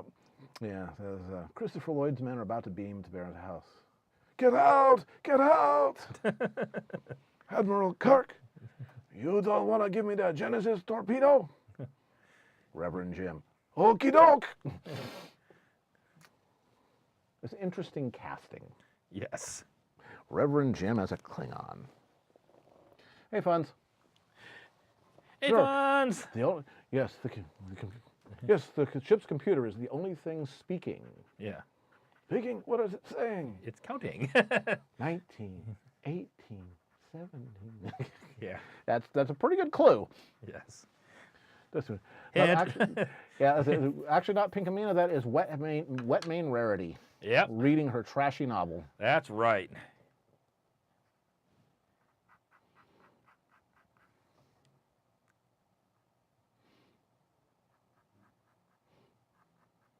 Because it's all about the glowy horn. That's right. Show about post-apocalyptic Earth where a science team, dude, woman, boy, and chimp, ran around in what looked like to be the front of a 707 jet. What? What? Oy vey. That almost sounds like something somebody might have made. Somebody did make it. Okay, great. It was like during the commercial break for Critical Role with the whole thing about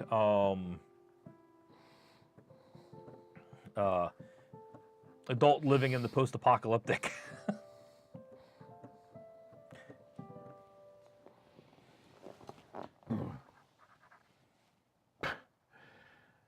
Yeah, 10 points for Pinky. Pinky doesn't have a horn. Rarity, Yes. on the other hand. Rarity, on the other hand, looks horny. See? There's a horn there. Yeah. Exactly. So you got to get the little hoof twitch going for reasons. Yes. Baron's Rarity is surprisingly buff. Well, she's wet. Mm-hmm. That means that all the hair, horses have hair, not fur, say is Klingon. Oh, yes. Pinky, I say Pinky with unicorn magic would be an end of the world scenario. Mm-hmm. That was good, clean fun. Also, too, you know, if you move around all day on all four, and if you're like working the one of those manual powered sewing machines, you're So gonna have, with a treadle, yeah. yeah, you're gonna have some solid. You know, you may not be ripped like AJ, but you're gonna have tone. And all the, I mean, the only one that's got some plump to her in my Dreamscape is Pinky, and she's still solidly made because she needs 50 pounds of bread dough. Yeah. Well, she works for it. Yeah, and, how much that whipped cream? Well, we need to whip up 5 gallons. Okay, let me get to work on that.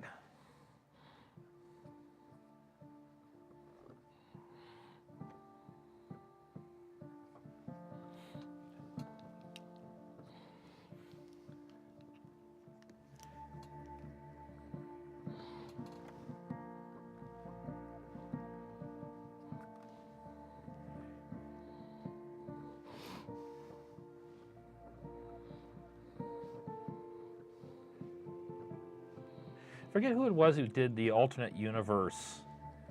It was Anthro, and in it, Rarity was actually a miner, specialized in mining gems and everything. But she was this big old solid hunk of something, and Applejack was this somewhat nerdy book type. It was kind of interesting role reversal that the artist Mirror did. universe, Yeah. goatee universe. No, it wasn't like it was evil. Just people were just different roles and positions.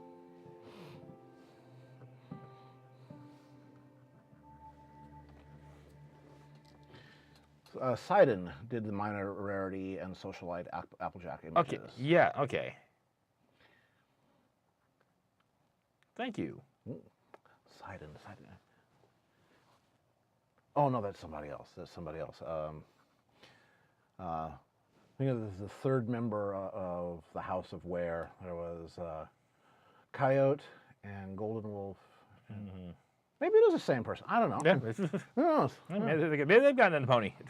Probably not Christy and Coyote. But I could see Sidon get into it. Maybe a different Sidon. Maybe the same one.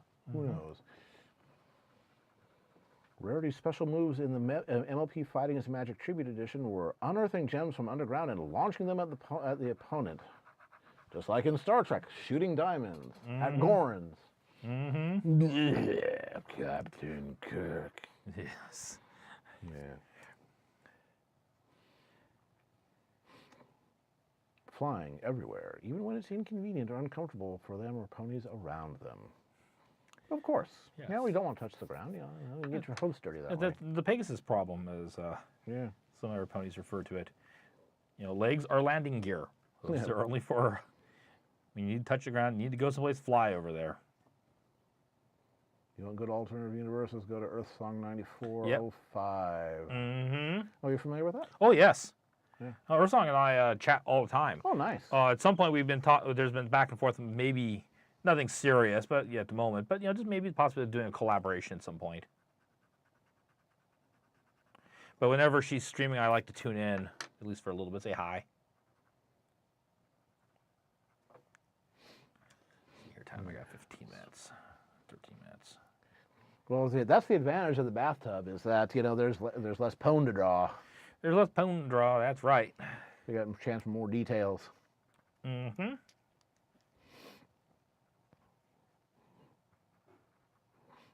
And you can keep it completely safe for work, even if maybe she's not necessarily doing something very safe for work. Who knows? Underneath all the bubbles. Mr. Bubble in the tub will keep you squeaky clean. Yeah, so those are griffin paws, right? That's right. Real griffin paws. Well, maybe not that. Those prize from the war. Those would be kind of smelly after a while. So sometimes they'd be able to support a cast iron bathtub full of soapy sudsy water plus 1 rarity. Now, I'm not saying the rarity's fat or overweight, just or weighs a lot, but just saying. Sorting threads are Ursula Vernon. Yep, that yeah, Ursula did Digger, and she's got apparently some other things going on right now. Oh yeah. Yeah, she's her Facebook posts are hilarious at times. yeah, so generic. She doesn't do much fanish stuff these days, but she is a professional illustrator. So you know. Oh, Kitty or yeah, Kitty. Kitty Hello. Reniko. Yeah, are you new here? Hello. If you are, welcome. Hello, Kitty. I'm Baron. That's Caradwin here, and we do this every other Saturday. Yeah, Baron is doing requests tonight at the beginning of each 1 hour segment, which happens on the half hour. We'll be running some requests here, so if you have a request, save it till then. Yeah. And we'll be taking a break at 7:30 for 5 minutes to stretch and be biological. So if you want to, throw out a request, after we get back from the break, we'll see if it tickles the muse's fancy. Mm-hmm. Yeah, Pinky was indeed originally Pegasus from Escape from Katrina, called Surprise. That was way back in the day. Actually, there used to be a Tumblr, it was like an Ask Surprise, and that ran for a long time. Yeah, of course, there was always Ask Velvet, too. Yeah. They had Surprise show up a couple times as a character. Let's see, it's going down the list here. Hey, I think I see somebody else new. Canizaro, are you new? I think you're new. If so, well, welcome. If not, welcome back. Welcome back. Who else we got? I think we've seen Drifting Wood before, but I think Drifting Wood's been here before. In the case of welcome back. Yes. Going down the other list here, there's so many of you. Mm-hmm. The Just Sword. We welcome thee to the show. Yep, and Fluttershy was originally Posy, and Rainbow Dash was always in style. But yeah, it all has to do with trademarks and poorly written international contracts. It's like we signed over the rights to what? Yeah. Oopsies. Yeah. Kitty says, Kitty may be new to this stream. Well, we may say welcome. Actually, we'll do that regardless. Mm-hmm. Rarity was going to the element of inspiration, but Hasbro thought it would be too abstract for the young audience, so she became Generosity. Works. Yeah. It works. Yeah, what is the book title? Gonna have to come with that. Yeah. Tales of Forbidden Magic. Yeah. We even got it written on there. The Rainbow Dash that always dressed in style was Generation 3. That's definitely the goatee universe. Yeah. Yeah. As a Battletech sort of fan, heard many tales of awkward international contracts and kind of sort of IP theft. Go to the Transformers wiki. Mm-hmm.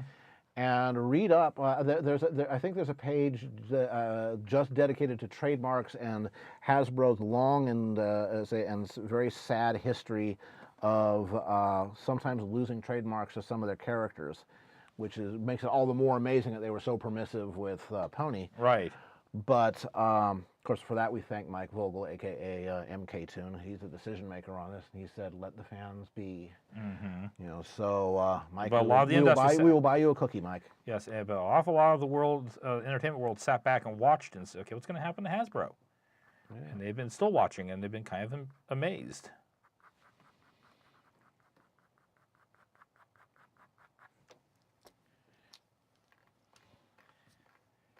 Tales of Tantric Magic. All by myself. Yeah. Yeah, Bandai licensed across Mecha to Fossil legally, Harmony Gold, fantasizing that they were the sole owners of the designs, and the whole U.S. is another thing. Yeah, it all comes down into a big cage fight between lawyers, and sometimes I wish that was literal. Yeah, and no matter what happens, two lawyers get paid. So, yeah. Hey, I'll sue you, then you sue me.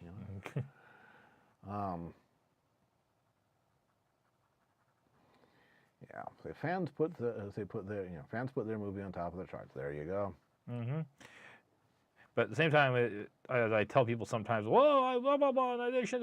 You don't own the property; they do. So they get to, and be grateful that they give us this chance to play with their amazing thing that they've created, and don't just completely shut us down. Even though it's interesting, Crunchyroll has been very understandable about that too.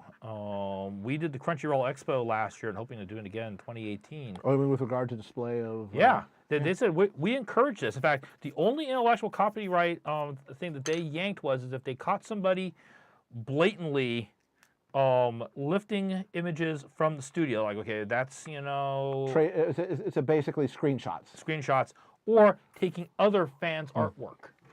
That's just plain uncool. Right. That's the only thing that would get you shut down in the expo. Outside of that, they were amazingly cool about it. And I talked to several people on the staff there, and they're all, yeah, we're really happy. We got a great response. A lot of people came out for this, and I really hope that they do it again. They said they were going to, and we put ourselves on the email for please let us know. We'd love to get a table, because we did that 1 week after BronyCon. We were completely unprepared. We didn't have any material really for that, and we still almost broke even at that show. So we like $20.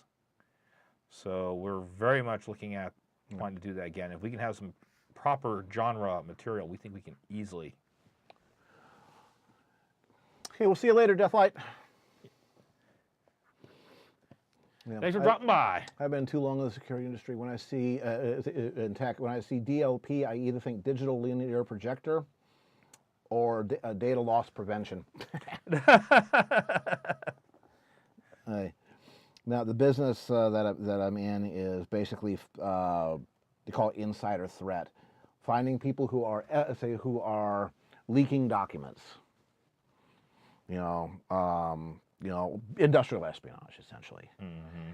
Yeah, and it's related to DLP, but not quite the same thing. We're more focused upon behavioral analytics, which is kind of a gray area to get into. So we keep our eyes on product management. It's like, don't do anything evil, okay?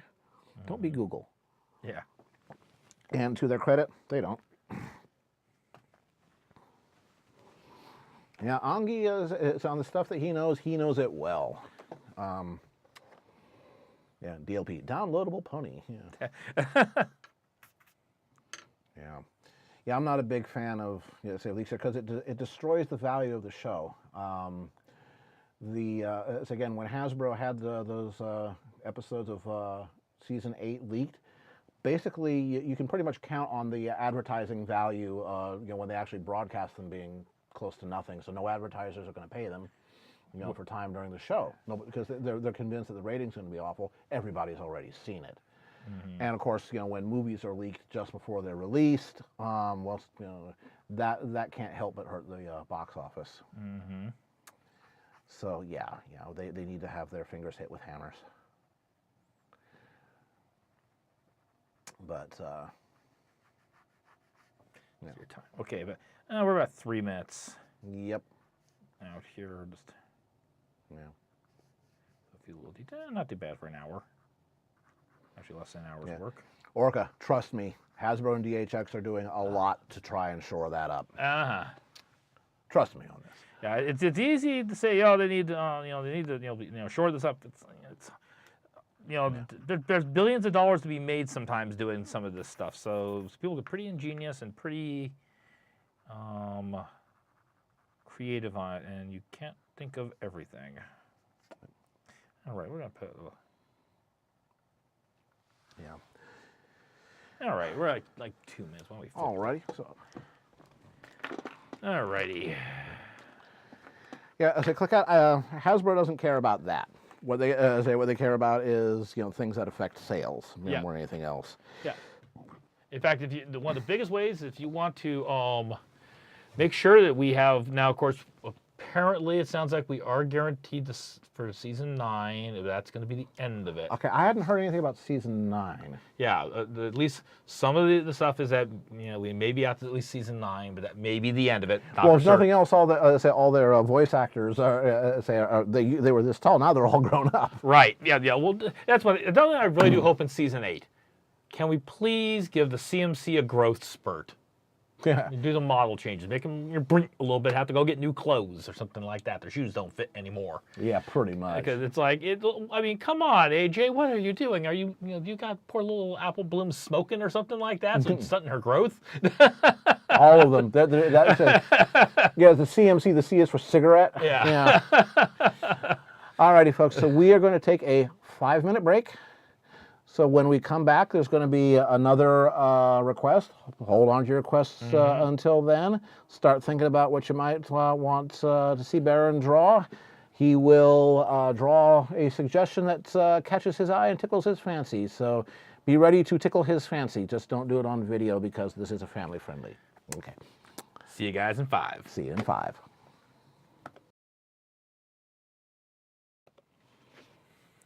All right. Hello, hello. And I have to agree with Sonny. You know, we've seen all kinds of speculation, everything like that. I'm going to wait until we get straight from the horse's mouth. Yep. Hasbro itself. What exactly is going on? We'll let you know. Yep. Alrighty, folks. Now, by the way, Kit or Kat, you said you're not going to put yours back in again because you put in I haven't chose it. It may have simply flown by in the chat. I mean, this screen is just going when the requests are going through. So throw it back in again. You don't know. We might catch it this time, and I might go, hey, I like that. Yep. Yeah. It's a mood thing. Mm-hmm. Yeah. So speaking of which, are you guys ready? And by golly, you shall post it once more. Go for it. Excellent. 3, 2, 1, go. Yes. Let's see what they got. Fire away. Let's see those requests. You cast the spell of Celestia being cuddled by Tiny Discord. Scarf. Okay. Yeah, there we go. Let's see. Scootaloo crashing a hang glider. French made Octavia. Okay, we got the bunny suit again. Yay. Patina in a sling bikini. Flufflepuff in a pillow battleship. Anthro-female skybrush French maid. Just a mess of Patina. Ember in a Playboy bunny's. Fluttershy, Jessica Rabbit. Cadence hitting the target with in the Equestria Games wife throwing contest. Yeah. Moving to the music girls in Andor. Celestia dancing with troubleshoots. Okay. That could be painful. Yeah. Princess Luna playing the didgeridoo. Do wacky do, wacky do, wacky do. Rosemary or somebody else cosplaying as Tarna from Heavy Metal. He once did a derpy, thing. Lesson Zero Twilight. Freaking out over spoilers. I'm looking for cats here and I haven't seen it yet. Yeah, we got here Nightmare Derpy. Shattered Moon doesn't know what went wrong. Superman is an anthropony. Yeah, Fluttershy writing a romance novel. Here we go. The other half of it. Pony Lyra reading about Equestria books. Patina Rosemary, Zootopia style. Judy Hopps, with or without Nick, because it doesn't have to be Pone. Yeah. I got defeated by Twilight Sparkle. I got with this lousy t-shirt. Judy Hopps has an Earth Pone. Nick Wilde as a Griffin. Mm-hmm. Superman Anthropone. Christopher Reeves, of course. Yes. And Anthropone in sexy lingerie. Patina as a Muppet. The cat guy from LLP movie. That would be, Capper. Capper, Doing something. Yeah, say Anthro male Skybrush as a Frenchman. Well, they're a very playful house. Patina as Batmouse. Raven Inkwell. Paperwork. Cadence in love note. Dear Princess Celestia. Starlight Glimmering Cults for Dummies. And of course, Patina a la Minecraft. Still Nightmare Derp. Fluttershy's writing the novel. We need Pinky as her editor. Oh, that's silly. Scootaloo flying with a kite assistant. Again, we have another vote for Ember. Raven Inkwell giving a soul-searing glare to a pile of paperwork that needs to be done at 8 p.m. on a Friday night. Luna as a sea pony. Okay. And Granny Smith doing something kind of thing with the pony of 9 tails. And Cadence and Luna in Pulp Fiction. Carousel bathing. Please. Celestia cosplay as Bell Dandy. Rough Rider Tessie Roosevelt, bona fide. Super Rose CD Twilight, putting the letters in correct order. Okay. Because it would be CDO then, wouldn't it? Yes. Okay, Celestia. Yeah, okay, that's fine. Okay. All right. Well, what do you think? Carousel taking a bath. Well, we have a bath female. We have not bath female tonight, generic. So I'm not going to do 2 of those. Okay, there's a couple of them. The whole thing about actually Raven with a pile of paperwork is interesting. Sea Pony Luna. Is interesting too. So Bonafide Robin Hood. Yeah. Celestia's Bella Dandy. The only problem about doing Celestia's Bella Dandy is you got Celestia as a complicated character to begin with. Then you have to do Bella Dandy's dresses. And Kazuki Fukushima didn't do simple outfits for her. They were complicated things. So I've already done Celestia Bunny. Yeah, no, as we got yours, you had moved to the music a la Andor. Yes. Basically a bunch of belly dancers. Yeah. Right. Actually, Celestia has been done in a bunny suit. Yeah, go hit Baron's DeviantArt account and you'll see it. Yeah. All right. So what do you think? I'm going to actually kind of lean towards for this one here. Sorry, Kat. This one's tickling my fancy. I am going to say I'm going to go with Sea Pony Luna. Shoo-shoo-be-doo. Yes. All righty. Because I mean, I have a character in a pony game who is all about loving sea ponies. I think they're a great idea, and all of her compatriots think she's like has something dropped on her head. Yeah. Probably. Not, I don't think he's done that yet. What's that? Big Mac in a bunny suit. No, I have not. I actually have. I need to do Big Mac in a Chippendale dancer's outfit, and Brayburn.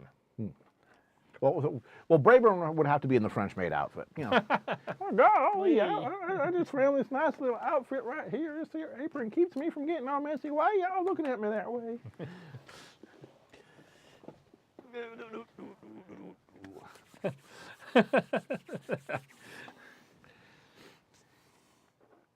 All right. Got your Brayburn for you right here. Yeah. I'm gonna say complete with a hat that's come off.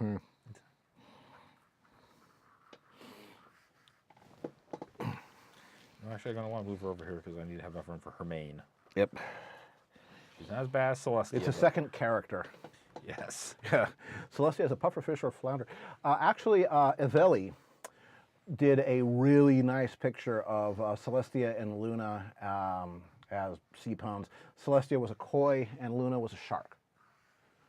So yeah, that was one of Eveli's best. Mm-hmm. I don't know move to the music as belly dancer, but I remember Melody in a bottle posing nude on her stomach. Yep. That was a Patreon award. Did for Corwin. Let's see if I can here.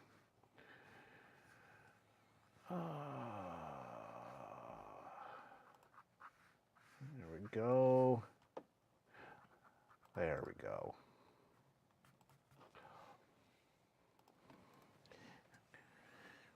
Link incoming. Incoming. There you go. There's your link. Got your link for you right here.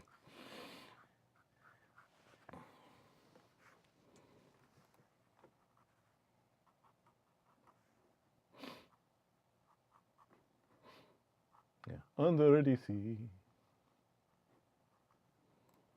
There you go.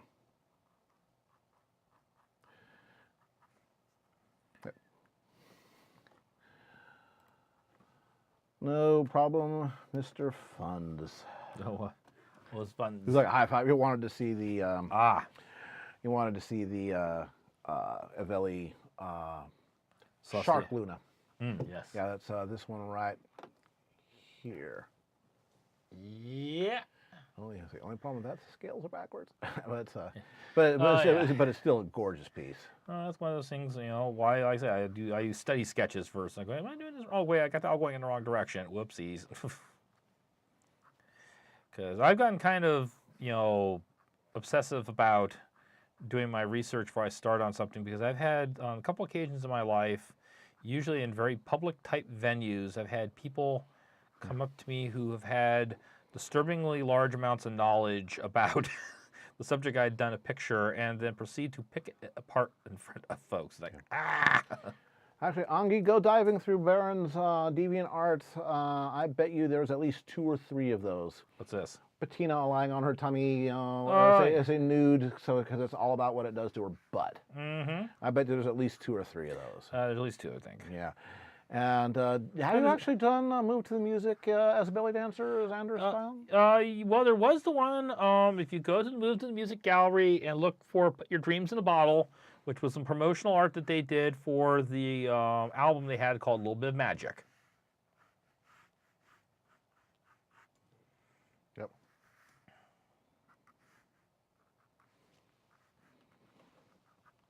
Now, of course, because Luna's a sea pony, I'm not going to give her wings because that would just be drag underwater. I will give her some fins on her back, though. Yeah, they don't worry about, they post the links is fine as long as it's safe for work and as long as you don't spam them. Mm-hmm. Yeah, and if you have originals, say if it's an artist pick, if you can go to the original artist's website as opposed to something tucked up on Derpy or something like Derpy Brew or something, that'd be a little bit better. Just because again it gets you to the original artist. We like that. Yes, this Patina seems like an awfully intrusive character. Is she a freeloader? How does she pay rent for taking up valuable brain space? It is on. Okay, let me give you a little story, Kat. Patina is one of my muses. She was originally, though, supposed to be just a throwaway character that was going to be in a comic I was working on, where she was going to come on stage, give some important information to the main character in the story, then basically collect her paycheck and exit stage left. That was, the whole idea. That was, what was supposed to happen.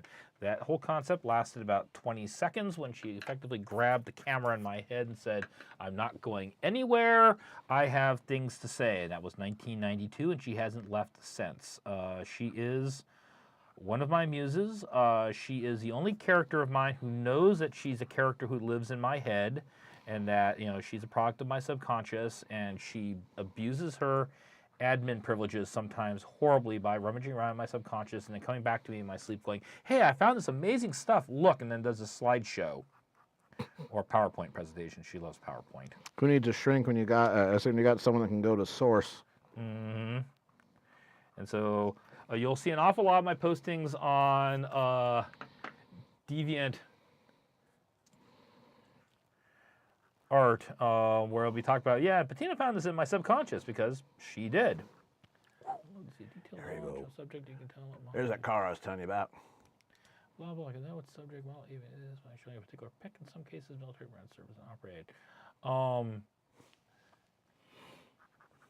Well, I mean, I've got some knowledge on that stuff because I get occasionally pulled in, but I'll tell you right now, like a lot of people who do, kind of consulting type work, what I'll do is I'll say it's this, and then I'll go to my reference library and I'll pull up images and then start matching details and saying, yeah, we're looking at this because it has, this laser rangefinder, it has this, we've got this after, mod 3 air filter revision, but I don't keep all that stuff in my head. Yeah, Patina's got pseudo.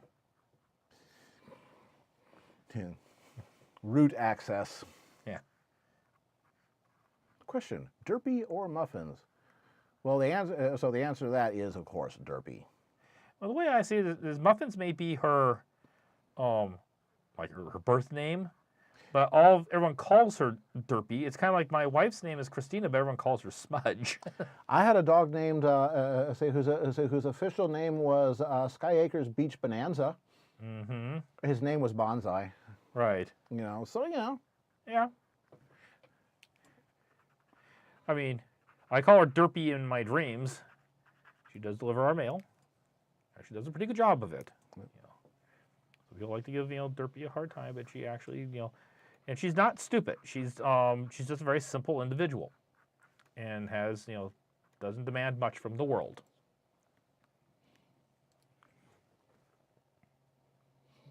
I'm wondering if I should pull my ambush now. Let's see. Ambush? Oh, there's a pony-related picture that came across my Twitter stream that was about 4 seconds into needing a hanky. It was the fastest hit I had seen. Oh, I think I know. You know the one. I know the one. Okay, let's see. That one there. The painfully daw moment. Oh yeah. You guys ready to get? Let's see if I can get this here. And usually, Orca, when I'm working on a project, I don't carry all that knowledge in my head, but when someone hires me to do work on something, and then I sit down and I do my homework at that point. And, I retain some of it and keep it afterwards, but, within a couple of years, it's like, I'm not going to tell you the difference in the transmission housings between different models of T-72s without going back and looking at my notes. I got something else taking up drive space. Let's see. Oh, come back here. You are not locked. But why are you doing this to me? Well, of course she's glamorous. Luna's I mean, Celestia is best princess, but Luna is best adventure princess. That's how I divide them up. Yeah, see, Luna actually spent some points in combat skills.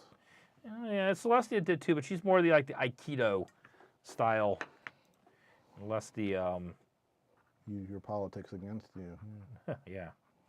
All right, folks, you ready to be ambushed? Got your hankies ready? One. Let's see how fast. Let's see how long it takes. 1, 2, 3. Boom. Yes. There you go. That kind of stuff you just can't, fake. Good Lord, that pick. Boom. Boom. That was 5 seconds. Say to hanky for me when I saw it. It's like, oh damn it. That's one of those things, So my comment to that was, ladies and gentlemen, the president we need. Mm-hmm. Yeah, let's definitely stay off of politics in light of the current events that are going on. Yeah. Well, one thing about for new folks here is that this is generally a politically free zone. There's enough places where you can get, your fill of bile. Of unhappies, yeah. Yeah. We're here to basically be friends and come together and enjoy art and each other. Yep. So, all right, I'm gonna give 5 more seconds. To inflict weapon grade feels. Have we kept in contact with Maddie Pagel, the girl that was fundraising for cancer? Well, again, we do tend to hit quite a few of the different. Right. Yeah. So no. Of course, I was keeping track of her through her GoFundMe, and they were doing updates and everything, and then her mother stopped putting updates, so I'm not certain how exactly Maddie has done. Angi says that he's been keeping in contact, and she's still around. Okay, good. I mean, I was ready for a Kiki type situation. Yeah. Fortunately, it sounds like maybe she's pulling through. Yep. Yeah. So the unhappy old man stories. We have a mutual. It's a mutual friend. Nobody but somebody I knew from college. Is recovering from a heart attack, and we're of an age now where this is going to start to happen to our friends, and hopefully not to us. Anyway, well, that's that line from the last Indiana Jones movie. Indy, we've reached that stage in our life where life takes more than it gives us. It's like when I heard that, I was just right at the edge. I went, then like a year or so later, I'm going, now I understand that line so well. It's like, cherish the friends and family you have now. Yep. Or actually, one of the best movie monologues on the subject was from Star Trek. Not Insurrection. Not Generations.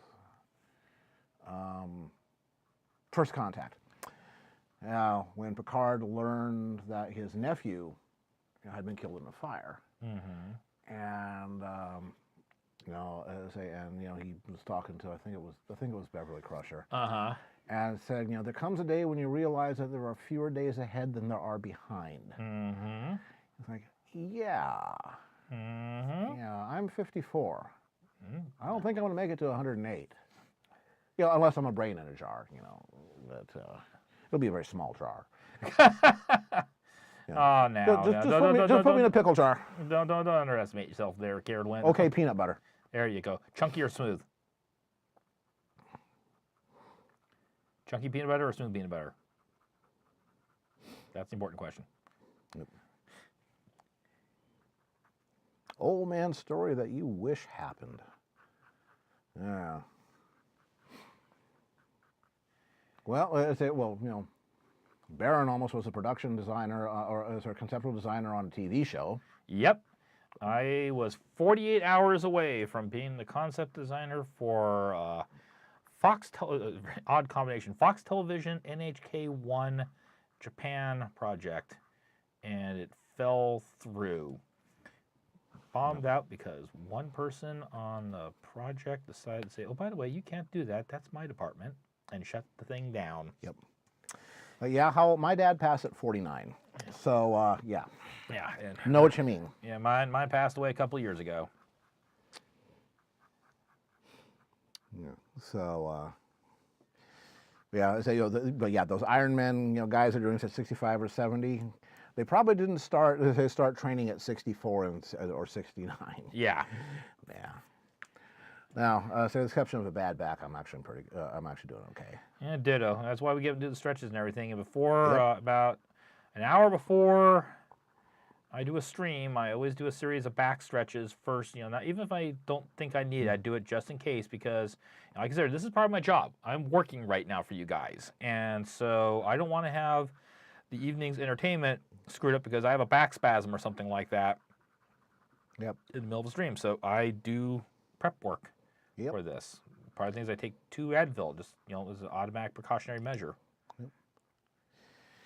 Yeah, Hall says that his granny made it to 92. It's like 3 of my 4 grandparents made it to their 90s. One of them, and the one that didn't, made it to 89. My dad died from service-related problems.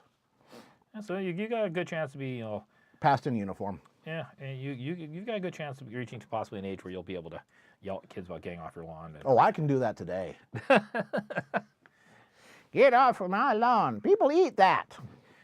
It's kind of amusing, at least as far as things in my life that are kind of weird. It's a simple thing. Small things, 20 years ago, big deal, whoop-de-doo. Now, this is kind of cool. Yep. Sorry about the assumption, Hal. Yeah. I haven't checked. We put out a bird feeder last year, and after taking a couple months from finally figure out it's there, it's turned into quite a little site. I'm very tempted to put a web camera up and just take pictures of all the crazy stuff that happens in the feeder, as it's attracting all kinds of things now. I live in the middle of basically suburbia in Sunnyvale, and we have a couple of chipmunks.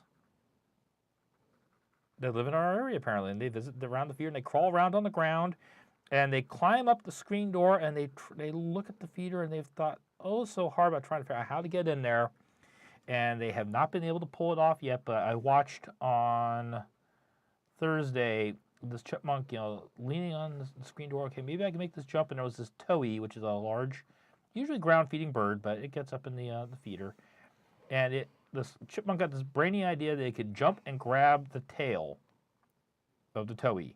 And all this succeeded in doing was pulling the towhee ass first out of the feeder. And then comedy ensued on the ground. Yeah. Thug life. Yeah. And yesterday morning, I saw quail in our backyard. Yeah, well, quail or chucker? It was a quail. Okay, yeah. Had the little thing on the head and the whole... Yeah, it had a little Martian antenna and everything like that, and went bolting down the walkway and then, or a little back walk, and then flew over the fence. It's like, okay. Once again, I live in kind of a suburban area. I didn't think I would see quail, but I do. Have we done our hourly duty? We have not yet done the hourly duty. Let me see here. Yeah. Well, let's go ahead and knock out that hourly duty because it is the thing to do. It's our obligation. I'm just sitting here with my scotch and I'm saying, But while you're doing that, I'll partake of some of mine. Yeah, there you go. Not to let it go away, so. Yeah. So let's see. There we go. I'll do this, then I'll do that, and we will say thank you to University Art for sponsoring Barron by keeping him supplied with art supplies. Now, unsurprisingly, University Art is a high-end art supply and framing shop with outlets in Sacramento, Redwood City, and San Jose, California. We have a very knowledgeable sales staff who are all artists themselves. None of them are on commission, so their recommendations will be based on what you need, not what's most profitable. Again, their framing shop is museum quality. Actually, I have something I want to show you guys here. Let's see if this is long enough for me to reach over and reach. There we go. I'm going to obscure your head for just a second. Yeah, Scotch, 17-year-old Balvenie double wood. Yeah. That's a drawing of my father that was done by my sister, who is very talented. And the framing, and this was done back in 1980. The framing, this was done by... The old University Art sticker. Yep, back around 25 years ago, and it's basically new. You know, just a charcoal drawing, you know, very fragile, or graphite drawing, very, very fragile, but it's basically new. So these guys do great work. They're also kind enough to occasionally loan us some of their employees to show up as guest artists. You know, people like Jeff Graumschreiber, who is an expert on Egyptian tomb painting, even though he says he is not, and Jaya King, who does things with blowtorches and hot wax that you can actually show on TV. You know, like setting Baron on fire. That would be great. So anyway, we want to say thank you to them for sponsoring Baron, and say hi to their management that sometimes lurks. Hi, Mike. Hi, Jeff. Hi, Jeff. There, we've done our duty. We have done our duty. We did done doed it. Done it. Yeah, a little spot here on the paper. It's not liking the 2D, so we're going to go through with the HP and do this. Better. Practice. Yeah, that's right. Yeah, I have to kind of agree with DWK. In my Dreamscape, Fleetfoot's kind of... She's creepy. Mm-hmm. She's a creeper.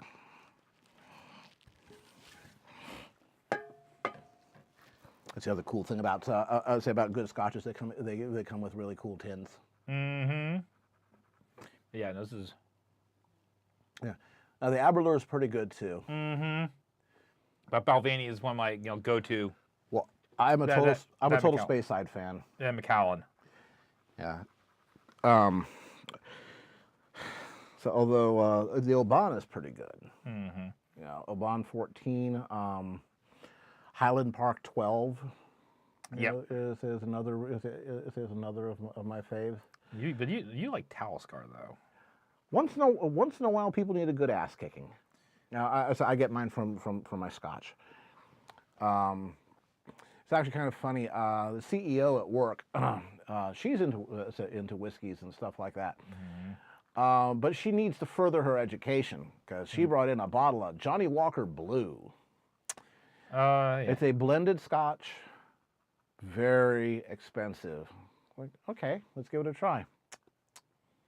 Kind of lacking in character. Very even, very smooth, I understand, but... Yeah, but then again, it's almost an Irish whiskey. Yeah. Yeah. Well, not necessarily a good one. Of course, either. you know, given that I like my job, I didn't tell her that. Mm-hmm. She doesn't lurk on the stream, does she? No. But she also said that one of her other favorite drinks is Calvados. Really? Mm-hmm.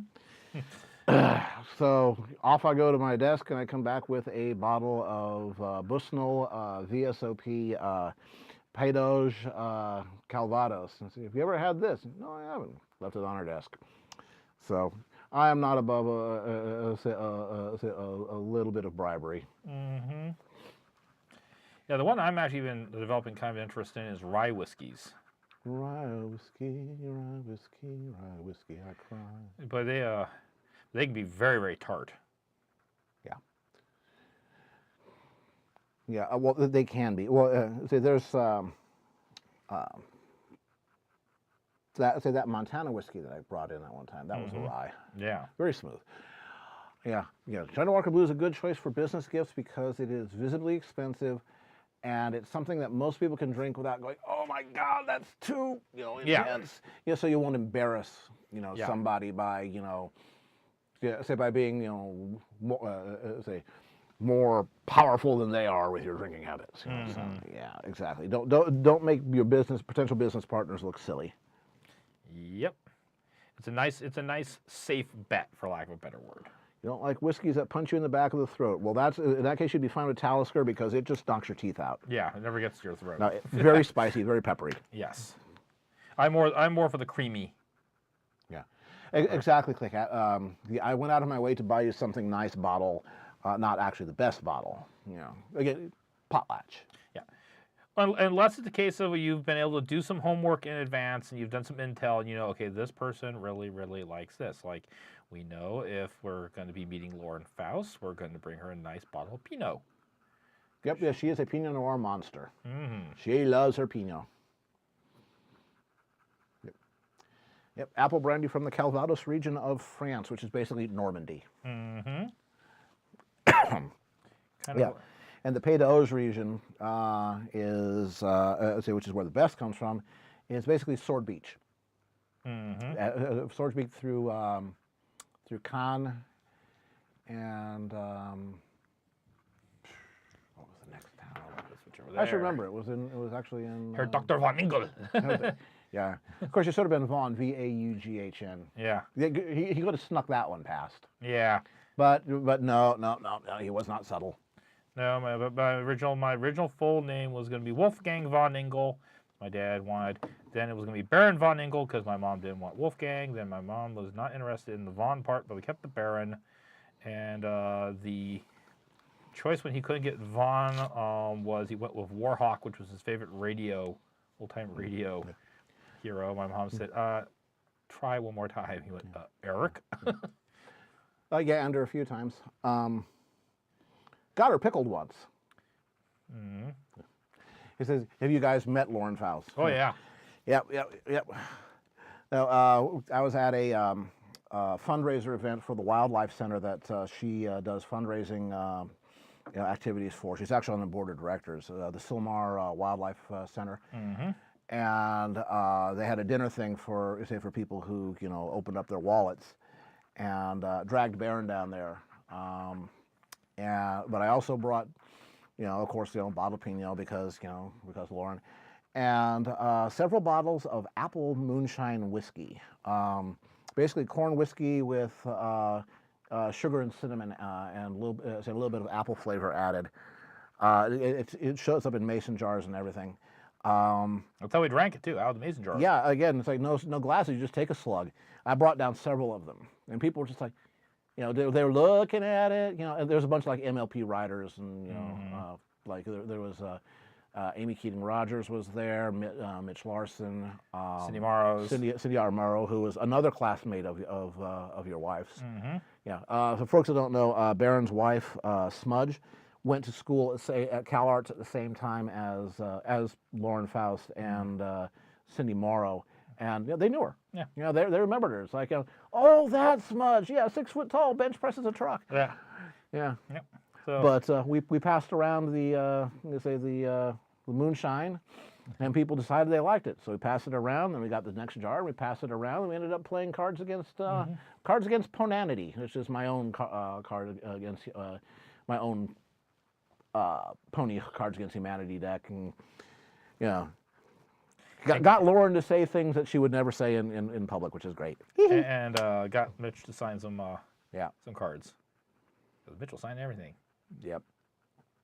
He signed a baby. Baron oblique Engel. And time. Oh, I'm doing okay.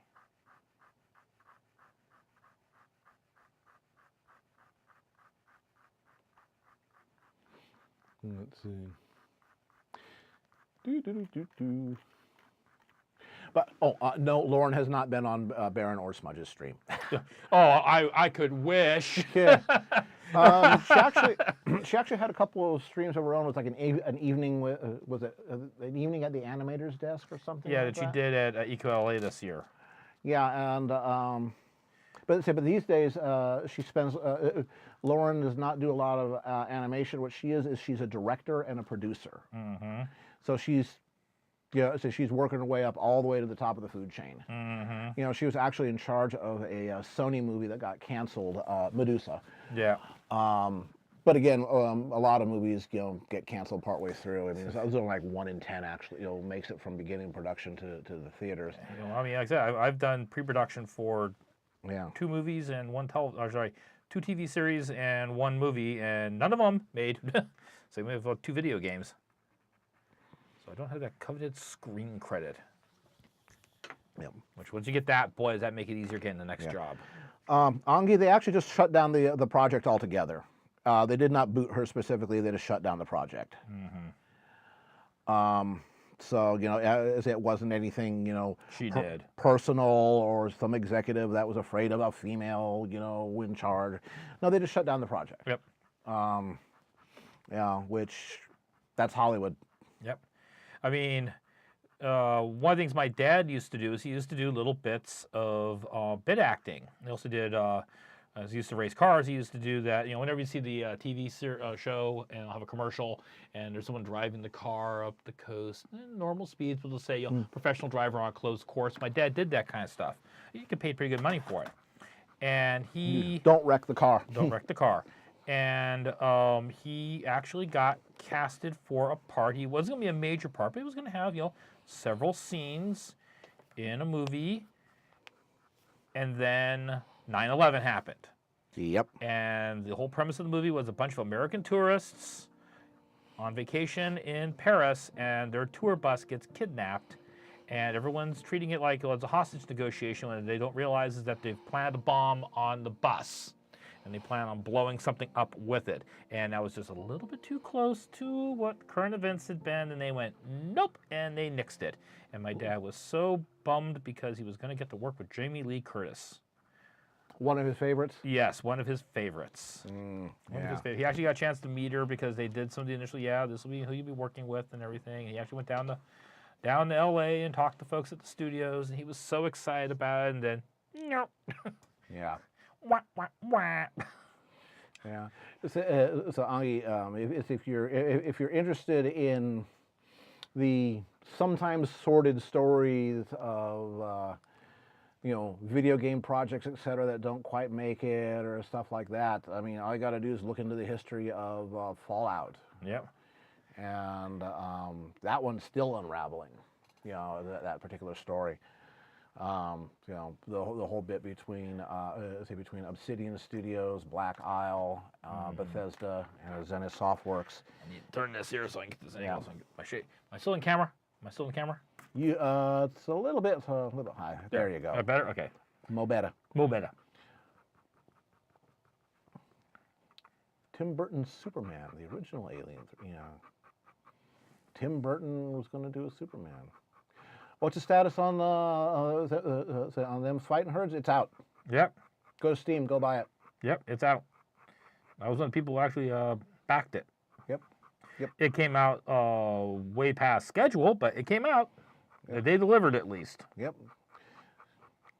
That's one of the things I was so proud about Clear Skies with the Roan RPG, was we came out within 4 months of our projected release date.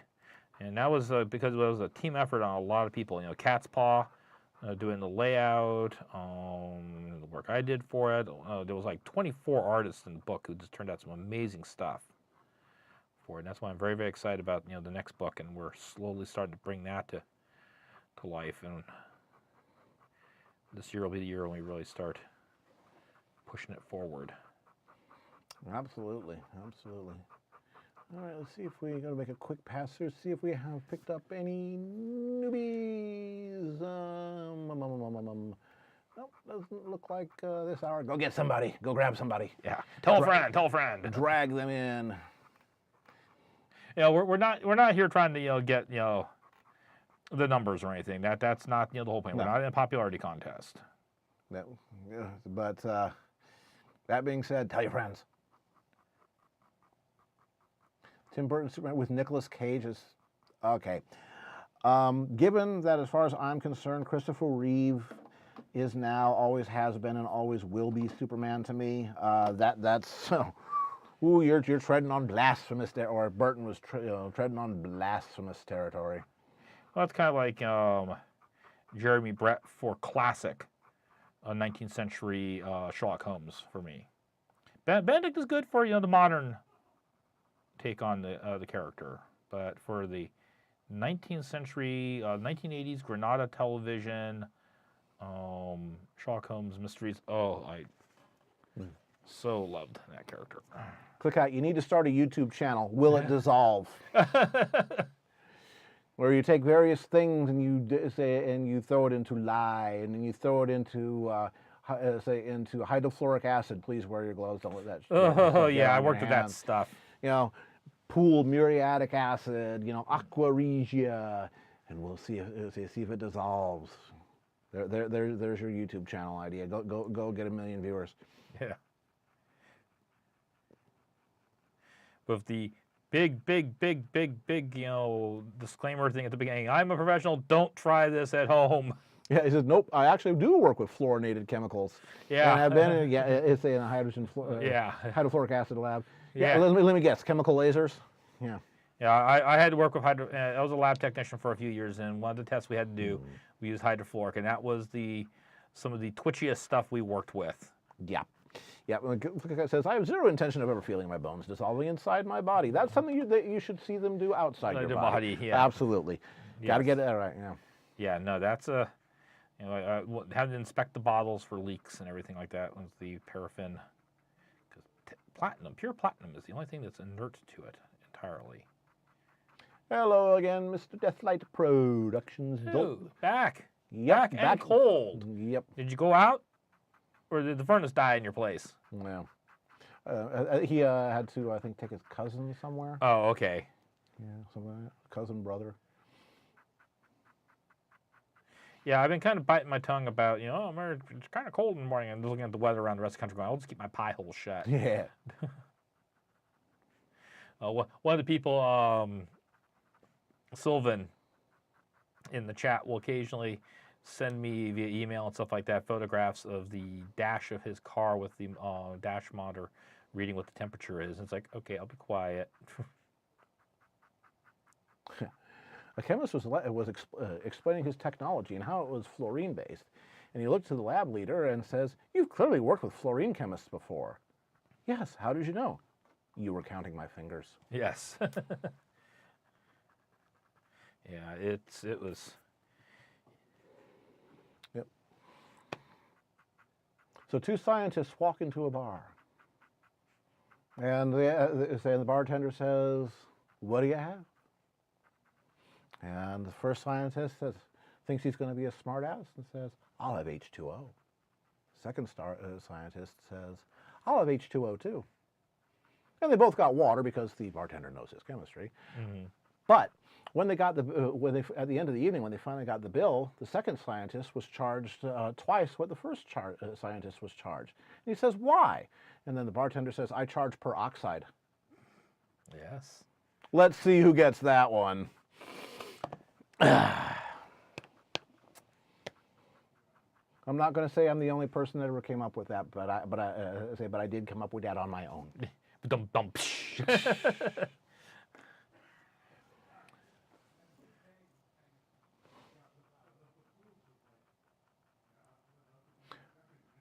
We're talking about Big Bang downstairs. Yep. Little Willie was a chemist. Willie was no more. What he thought was H2O. H2O so far. One Lovely Chemist blog discussed a lab where they worked with raw hydrogen fluoride, or hydrofluoric acid. At a former employer of mine, there was an accident with one of these machines right before I joined the company. The shout was HF leak. Went out into the halls, and I'm told the whole area set a never-to-be-equaled evacuation record. Yeah. This is one of those drop things right where you stand type evacuations. A real suave kipu moment. Yeah. You know, it was, whenever we had a policy, you could not work with it without a second person watching you. And you always worked within close proximity of the emergency showers. Yep. And if they thought at any point you got, even if you had the safety gear on, they thought you'd got it on, they were to grab you, throw you in the shower. It was non-negotiable. You're going to get wet. I only had to use the showers once there. Yep. Angi, actually, I'm familiar with that. I'm familiar. John Boorman's Lord of the Rings. It's called Excalibur. Mm-hmm. John Boorman originally wanted to do Lord of the Rings and had started pre-production, but the problem with Lord of the Rings is that the contracts were the contracts that Tolkien signed back in the mid-'60s were some of the worst written contracts ever. They are still haunting movie productions, which is why The Hobbit took so long. But yeah, John Boorman was originally going to do Lord of the Rings, and he said he switched over to and did Excalibur. When he was told, yeah, can't do it. Yep. And Excalibur is a very cool movie. It launched several careers. Have you seen Adam Savage's series of videos about making his Excalibur suit of armor? Very, very interesting, actually. He was at the Crunchyroll Expo last year and actually had his suit at that point. Well, I don't think it was completely finished. It was almost like 90% done. But it was very interesting seeing the suit. How much time do I have? Oh, I'm doing pretty good. I got 10 minutes. Let me get this fully shaded. Yeah. Yay! Wouldn't that be something? You'd be amazing.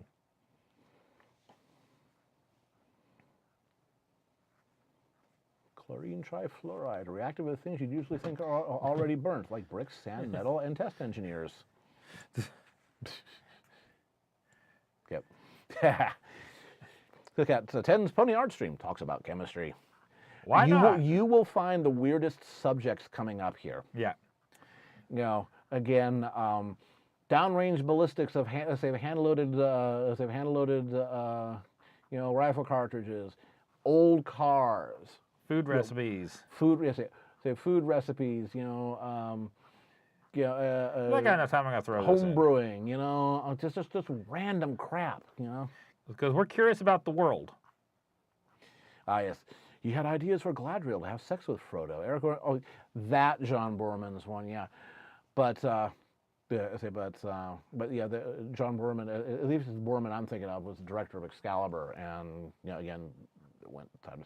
He had ideas of Gladriel to have sex with Frodo, Aragorn healing Eowyn taking place in the middle of the battlefield by dry humping her, and Gandalf beating Gimli with a stick until he remembered the Moria password. I'm not 100% sure there might be some embellishment in that. Yeah, just a little bit. Taking some creative liberties there. The stream where we talk about just about everything. Life's interesting. Life's full of everything. Saying this compound does not have enough nitro groups is for most chemists like saying, you know, this lab doesn't have enough flying glass in it. Pretty much the same observation in the end. Yeah, that's basically rocket fuel engineers. Mm-hmm. Yeah, apparently Adam Savage once cosplayed No Face from Spirited Away. Mm-hmm. He also did a very good Totoro one year at San Diego Comic-Con. Wow. Excellent. Yep. Hydrogen peroxide is very useful. Turns your hair white, cleans things, and can put a satellite into orbit. Yeah. Depending upon the molarity.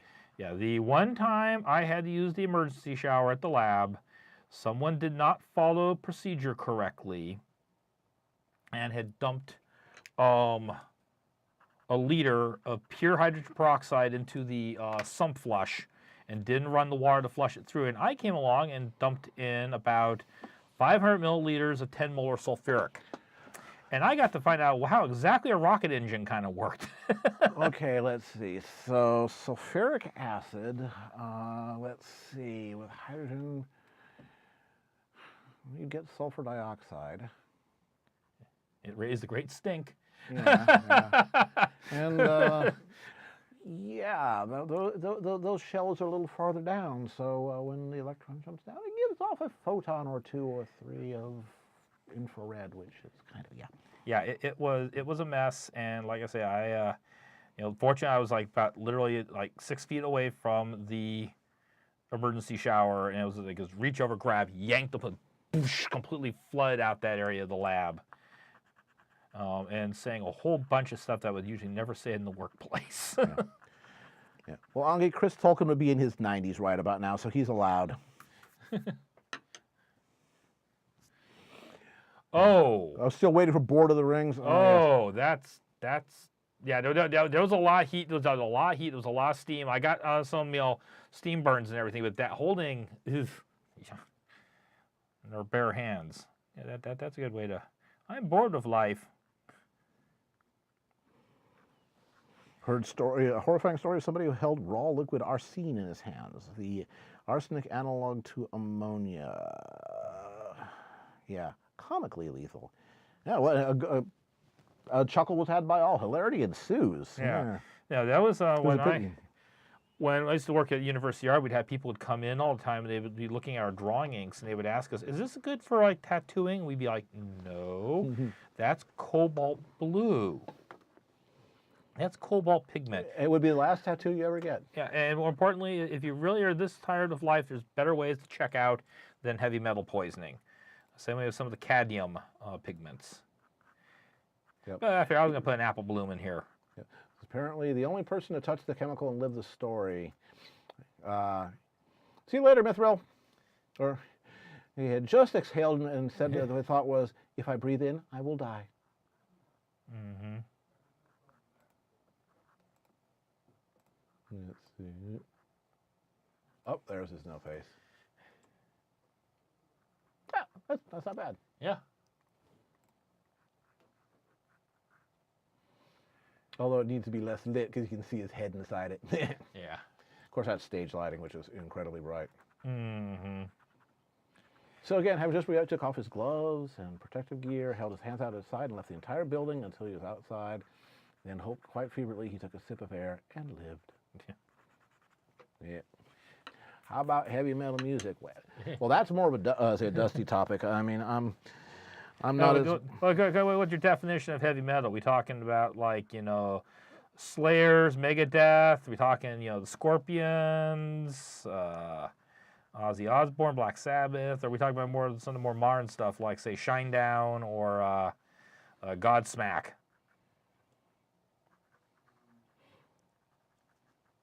Yeah, the closest that I come to, you know, metalheadedness was just, you know, Def Leppard and the other really mainstream stuff. Yeah. I was more, say, into stuff like Electric Light Orchestra. Oh, I love the ELO. I love the ELO. Yeah, say, progressive stuff before that went off and got weird. Yeah, I love Alan Parsons Rush. Project. Rush, Blue Oyster Cult. Yeah. But I have recently discovered that and Congos, which is a four siblings group, and they're the offspring of apparently some South African who had the last name Peter Congos, and they've been doing a couple. They've done a couple albums. There's a couple songs from them I'm very fond of. Striper.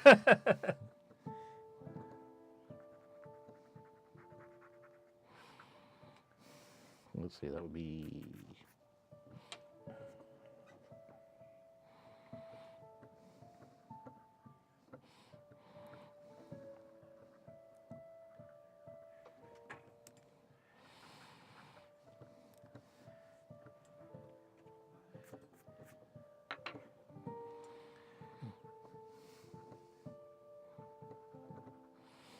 I know that song.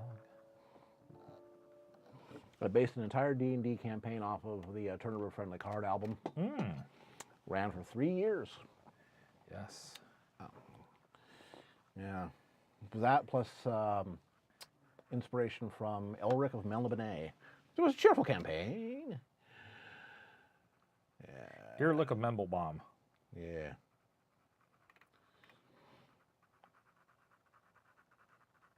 Yeah, 250 parts per million is fatal within 30 seconds. The guy had a puddle of this stuff in his hand. Yeah. Yep.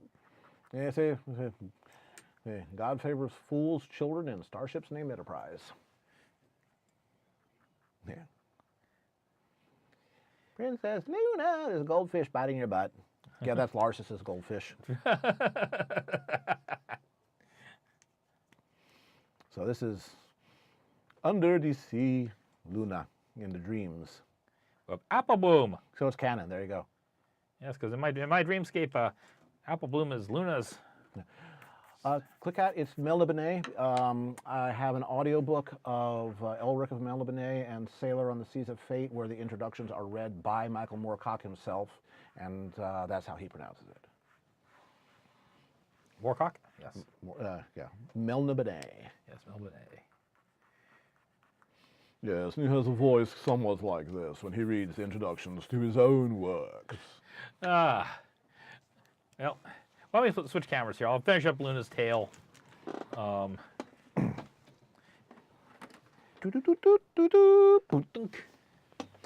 right. That came out kind of nice. Yeah. All right. Clunk. Okay, so we are just about... Hey, Sam. Hey. We are just about at the third break. So we're going to be taking our 5-minute break. And afterwards, it's going to have the last request of the evening. Yeah. So 5 minutes, go be biological, stretch, make crackling old man sounds. That's right, like we're going to. Yeah, crunch. Crack. And I say again, have your requests ready. Hold on to them until we give the go sign. Otherwise, see you in this many minutes. Yep. And it's true. We are back. On the final hour. The final hour, the home stretch. Indeed. And dinner is starting to smell good from downstairs. Oh yeah, we'll say it's been going for a while now. Mm-hmm. Yeah, a real genuine shepherd pie peppered with genuine shepherd on top. Uh-huh. I just restarted my computer. Welcome back. Yeah, it's all about timing. All righty, folks. Real shepherd pie. Is he doing the mashed potatoes in the broiler? Mm-hmm. Yep, doing it right. Awesome. Doing it right. Big old casserole thing. Mm-hmm. Lots of mushrooms, hopefully. Oh yeah, he got one of those 5-pound packages from the restaurant supply place. Yeah, and he used them all. Mushrooms and more mushrooms, and he's talking about doing this guy makes hobbits look crazy. Next weekend's is carnitas, just before the game. Yes, the sous vide. Sous vide, yeah. Yes, sous vide prepared, yeah. Yep. All righty, folks. Mm-hmm. Last hour. So Baron's going to do one last request. One last request. Mm-hmm. So what we would like you folks to do is to be mindful of the rules. Mm-hmm. Yep. We've explained them to you already, Bart. Yep, but just in case. Just in case. One more time. Yep. Has to be safe for work. Has to be something he can do in about an hour. Has to be not an original character, thing, because that's called a commission, and he gets paid for that. Yeah. And if he picks your piece, hey, that's great, but you don't own the piece. Although if you want to buy it, you can. Just let him know, or if somebody else wants to buy it, they can. Just let him know. Outside of the stream, contact me either on DeviantArt, Patreon, the Smudge Marks Engel Work website, all Twitter, the stuff. Yeah, that's like the doobly-doo. In the doobly-doo. Mm-hmm. And be a good sport if it doesn't catch his fancy at the moment. 1, 2, 3, go. And Private Bunny, are you new? Who's this? Private Bunny. Private Bunny. I think we've seen Private Bunny. Okay, before, welcome back. Either welcome or welcome back. Yes. Your pick. Yes. Twilight or Applejack in stockings. Rocket Scientist Derpy. Okay, that's going to be a drawing of a crater. Okay, bam. Okay, that was his big one. Octavia License Skill, French Maid, Ruby Pony, Applejack, and Saunders High School, Fluttershy cosplaying as Jessica Rabbit, complete with Angel Bunny, Anthro Gilda in a bunny suit, and Alicorn Pinkie Pie. That's dangerous, French Maid. Ponified by Paravixen. That's dangerous. Mm-hmm. Patina as Miss Kitty. Human Sassy Saddles with Denim Mini and the high heels. G Hops without Nick and she Ander. Superman as an Anthro Pony. Barry Punch the bartender. She drank the place dry. Skybrush face bucking a tree. Ow! Oh, that's not right. Gustav as a pony. Applejack eating Applejacks. Judy Hopps as an Earth Pone. Nick Pone was good.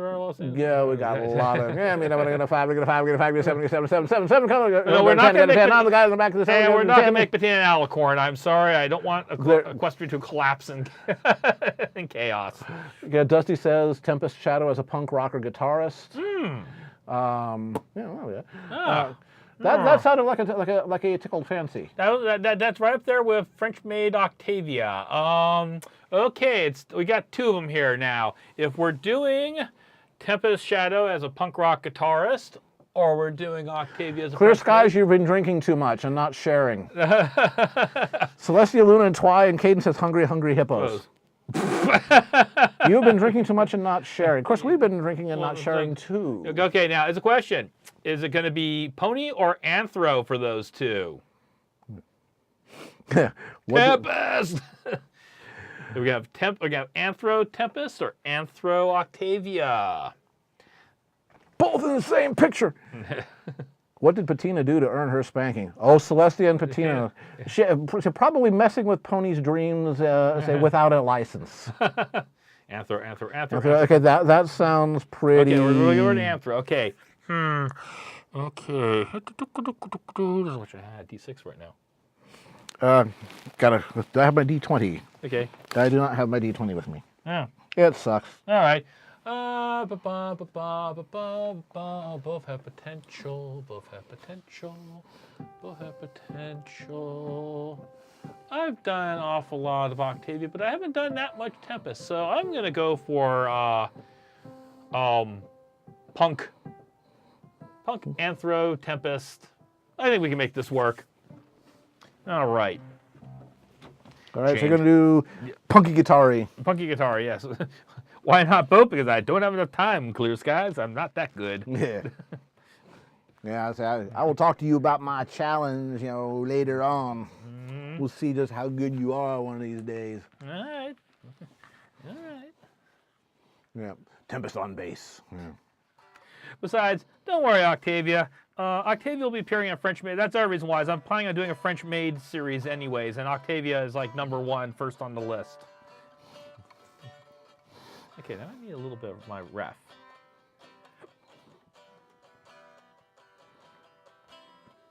Now, fortunately, I have drawn Tempest already.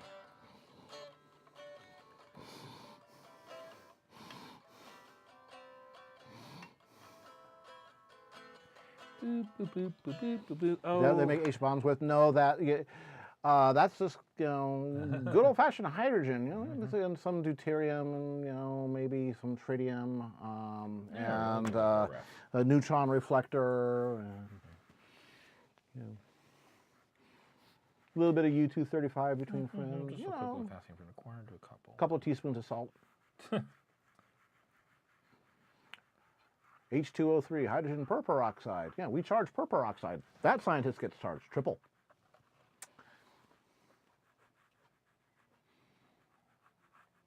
Indeed, why not? This is a general principle that can be extended to many other similar situations. Instead of being locked in a self-storage unit with 2 rabid wolverines, why not 3? do nothing save to excess. It is true that adding more oxygen bonds to a compound will eventually liberate the tiles from your floor and your windows from their frames, but that comes with the territory. Yes. You know, just I'm going to do her as a singer, though. if Chernobyl explodes, it's all in a day's work, you know? That's what he said is, Morris. Yes. Afraid so, Bravo. What we're getting is a punk rock Tempest guitarist. Well, in this case, I'm doing she's gonna have the guitar, but she's gonna be doing a singing part where she's not holding the guitar. It'll be slung here, but I had an image pop in my head. You guys got a little bit now. Yep.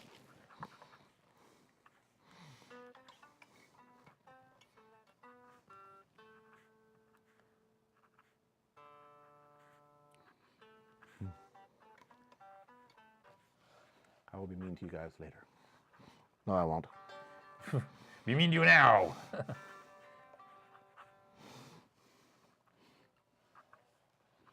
No, Chernobyl got nowhere near critical mass. It simply had melted down, which is not a nuclear explosion. It's just very, very energetic reaction. Put plutonium into atmosphere. You know, little glow between friends. Yes. Need SPF 7 million. Took off like big glowing gopher. Generates game called Stalker.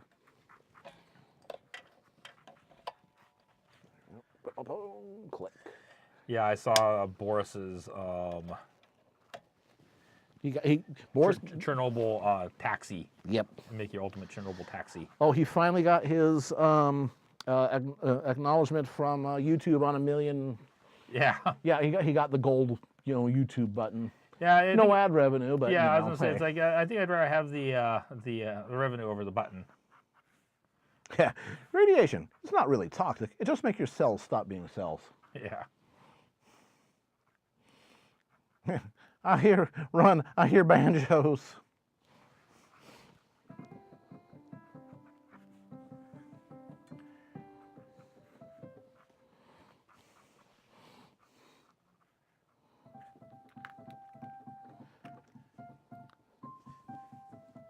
Good night, Sarah. Thanks for tuning in.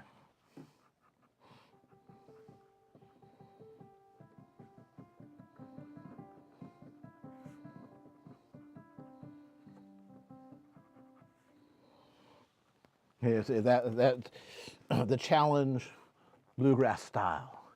Then of course there's, you know, the challenge Bach style.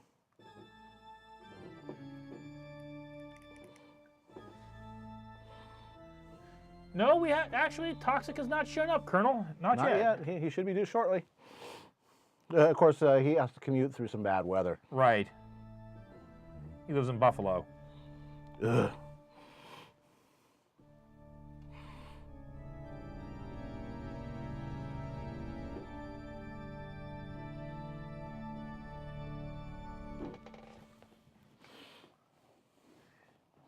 I have to agree with one thing with Clear Skies with the MLP movie.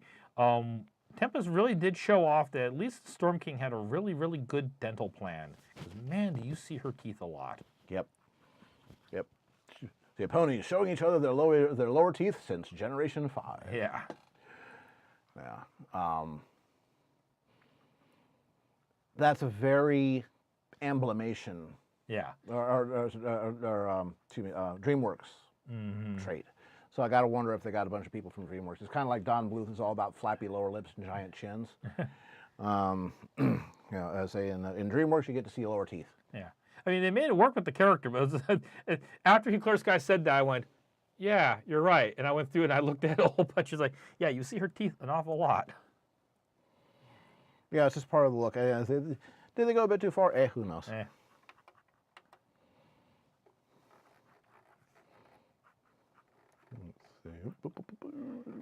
Yeah, she's actually got the perfect mane, actually, for a punk rocker. Yeah.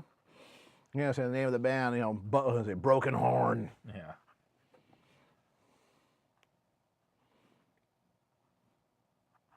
And then with Don Bluth, you see nothing but blurs through your tears. He's gotten less skilled at that over the years. You know, he's just gotten more and more ham-fisted, shall we say. No, yeah, say blurry because you see nothing through your tears was that picture I showed earlier. Yeah. You know, 5 seconds, boom, done, you're out. Well, it was kind of like, you know, the episode of Mending Fences. Oh, actually, our perfect pair was the one was the have your hanky. Oh man, yeah. But you know, the Mending Fences was one of those ones that kind of like not so much I need a hanky, but like, oh, I have something to think about. Right.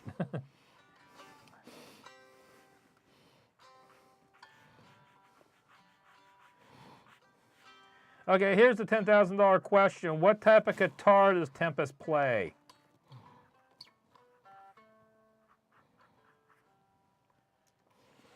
Well, that would probably not Flying V. Probably one of the SGs, the Batwing SGs. Warlock. Yeah. That's a Squire, isn't it? No, I think it's its own thing. Okay. Yeah.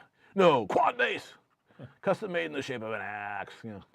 Yeah, say straight out of Brutal Legend. Yes.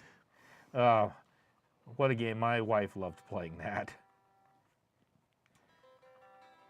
and they did have a very good soundtrack for it. Dueling Space Marines.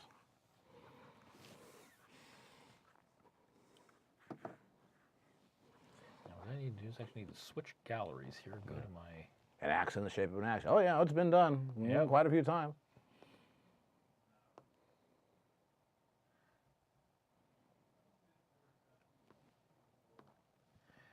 I'm thinking of maybe like a Explorer or something like that. I've done an awful lot of Strats recently, and Strat shaped. Let me grab the, see if the SG tickles your fancy.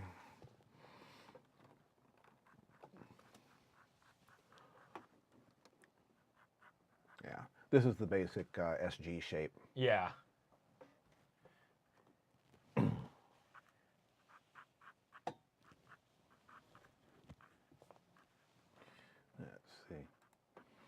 Let's see, weirdly shaped body soffit, weirdly shaped necks, not so much. Yeah, I wonder why. Yeah. The neck has got kind of, by a little bit more by, you know what, it's got to be like this or else the guitar won't work. Classic Gibson Flying V. Oh yeah, Blackjack, don't know if you know, but Dusty Cat made a Flying V replica of Sunset Shimmer's guitar from Equestria Girls, or EQ Girls too, and it's currently in the shop getting a tune-up. But yeah, he did. He built it up from pieces. So it's actually a pretty good guitar too. Yeah, he keeps it around here and I play it sometimes. There you go.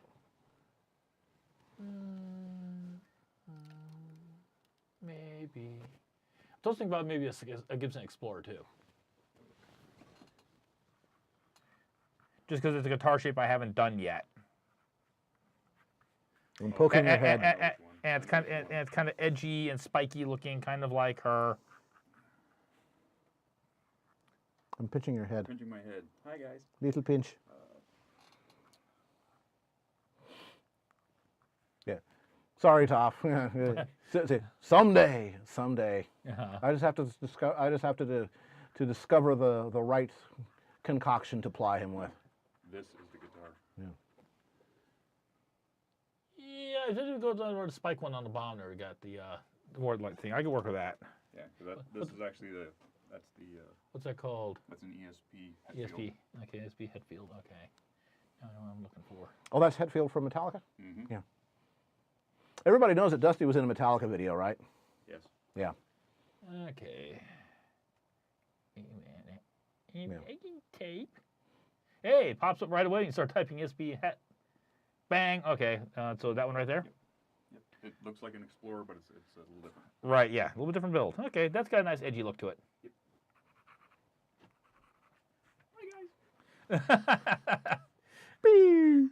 Dorian says hi.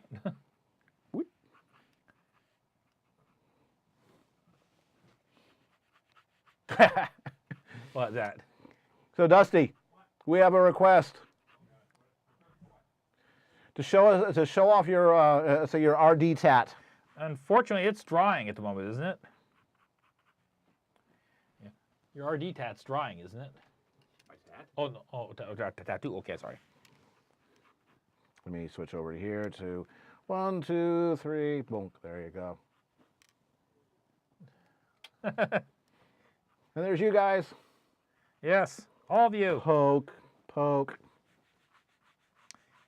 You guys are amazingly compact. You all fit on one screen in one room. Hey. Weep.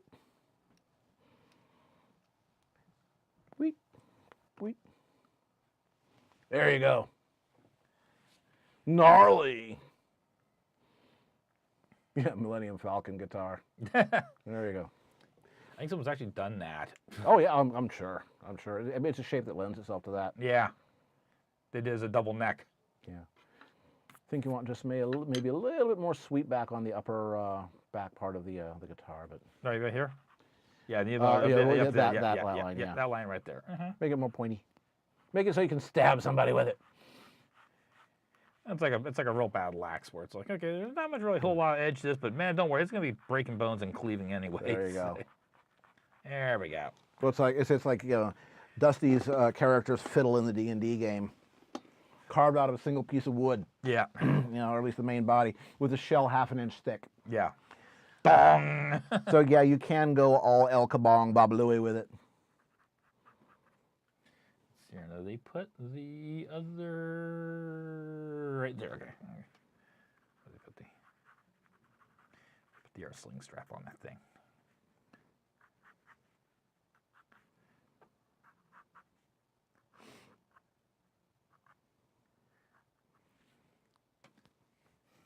Hey, Mad Badger.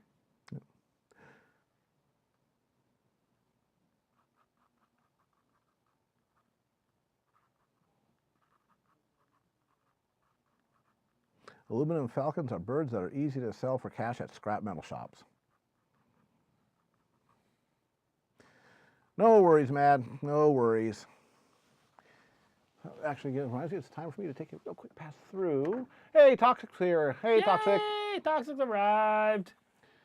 Let's see if we have anybody else here who is new. Click, click, click, click, click, click, click, click, click, click. I think it's yeah, pretty much, familiar faces. Have you done the Bubblegum Crisis poem? I have done some of the preliminary research into it, but I actually have not done it. I actually do want to do the main 6 as the Night Sabers. A wayward Tox period. Carry on my wayward Tox.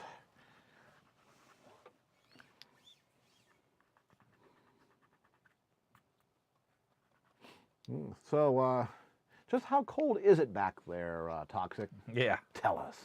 Tell us all. explain lake effect to West Coasters who say who whine and cry as soon as rain falls from the sky.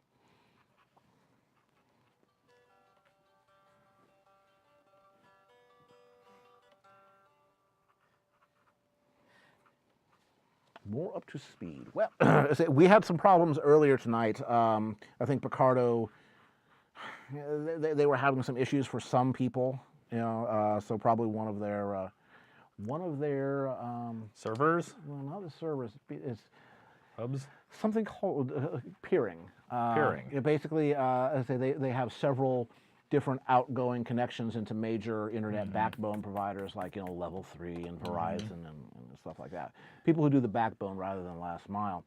And if you're unlucky enough that your route back, goes onto one of the affected routes, well, then maybe, that would explain why some people have no problems while other people, their life sucks. Yeah. Or you can always blame Comcast. Yeah. I mean, Comcast could be nowhere involved, and you can still blame Comcast.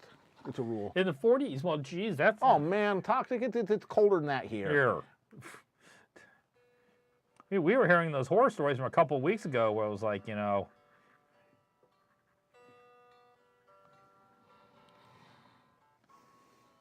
sharks freezing off the coast and, alligators having to stick their... freeze their noses up. Yeah, so they could actually make sure they didn't... Yep. You can always blame Comcast. You can always blame Microsoft. You can always blame society. Oh, and millennials. You can always blame millennials. Yeah, because it seems to be... It's like, okay. Don't quite get that one. Worked with quite a few millennials over the years, and most of them have been fairly... the whole slacker thing just never really... It was not the impression I got from them. Yeah. Busting their asses working 2 jobs trying to go to school to pay rent in the Bay Area. Yep. Meantime, down in Australia, it's 45 Celsius, which, say if my math is correct, that's about 114. Yes. Now, mind you, we had some of that last summer here. We had a stream in the middle of all that. That was exciting. Yeah. Oh my! Everybody was gathered into this room because this room has the air conditioner in it. Yeah. Yep. Yeah, but we're not going to do that here, Colonel. No. It's a fair call. Yeah. And then there's the Gen X kids eating Tide Pods. That's just Darwin there. Yeah. That's. I mean, it's like even at 10 years old, you should know better. And to be quite honest, in our age group, there was people doing just as stupid stuff. Like the whole thing about every generation thinks they invented sex, and every generation has its its bumper crop of dum-dums. Yep. There we go.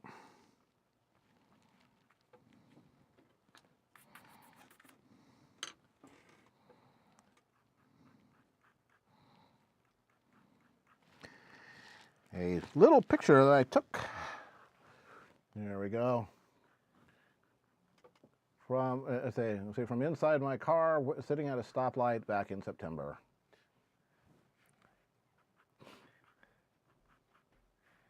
Whee. Yeah. Well, Blackjack, they're getting these ideas on the internet, and you know about people on the internet. Oh, wait. Yeah. Are we on the internet?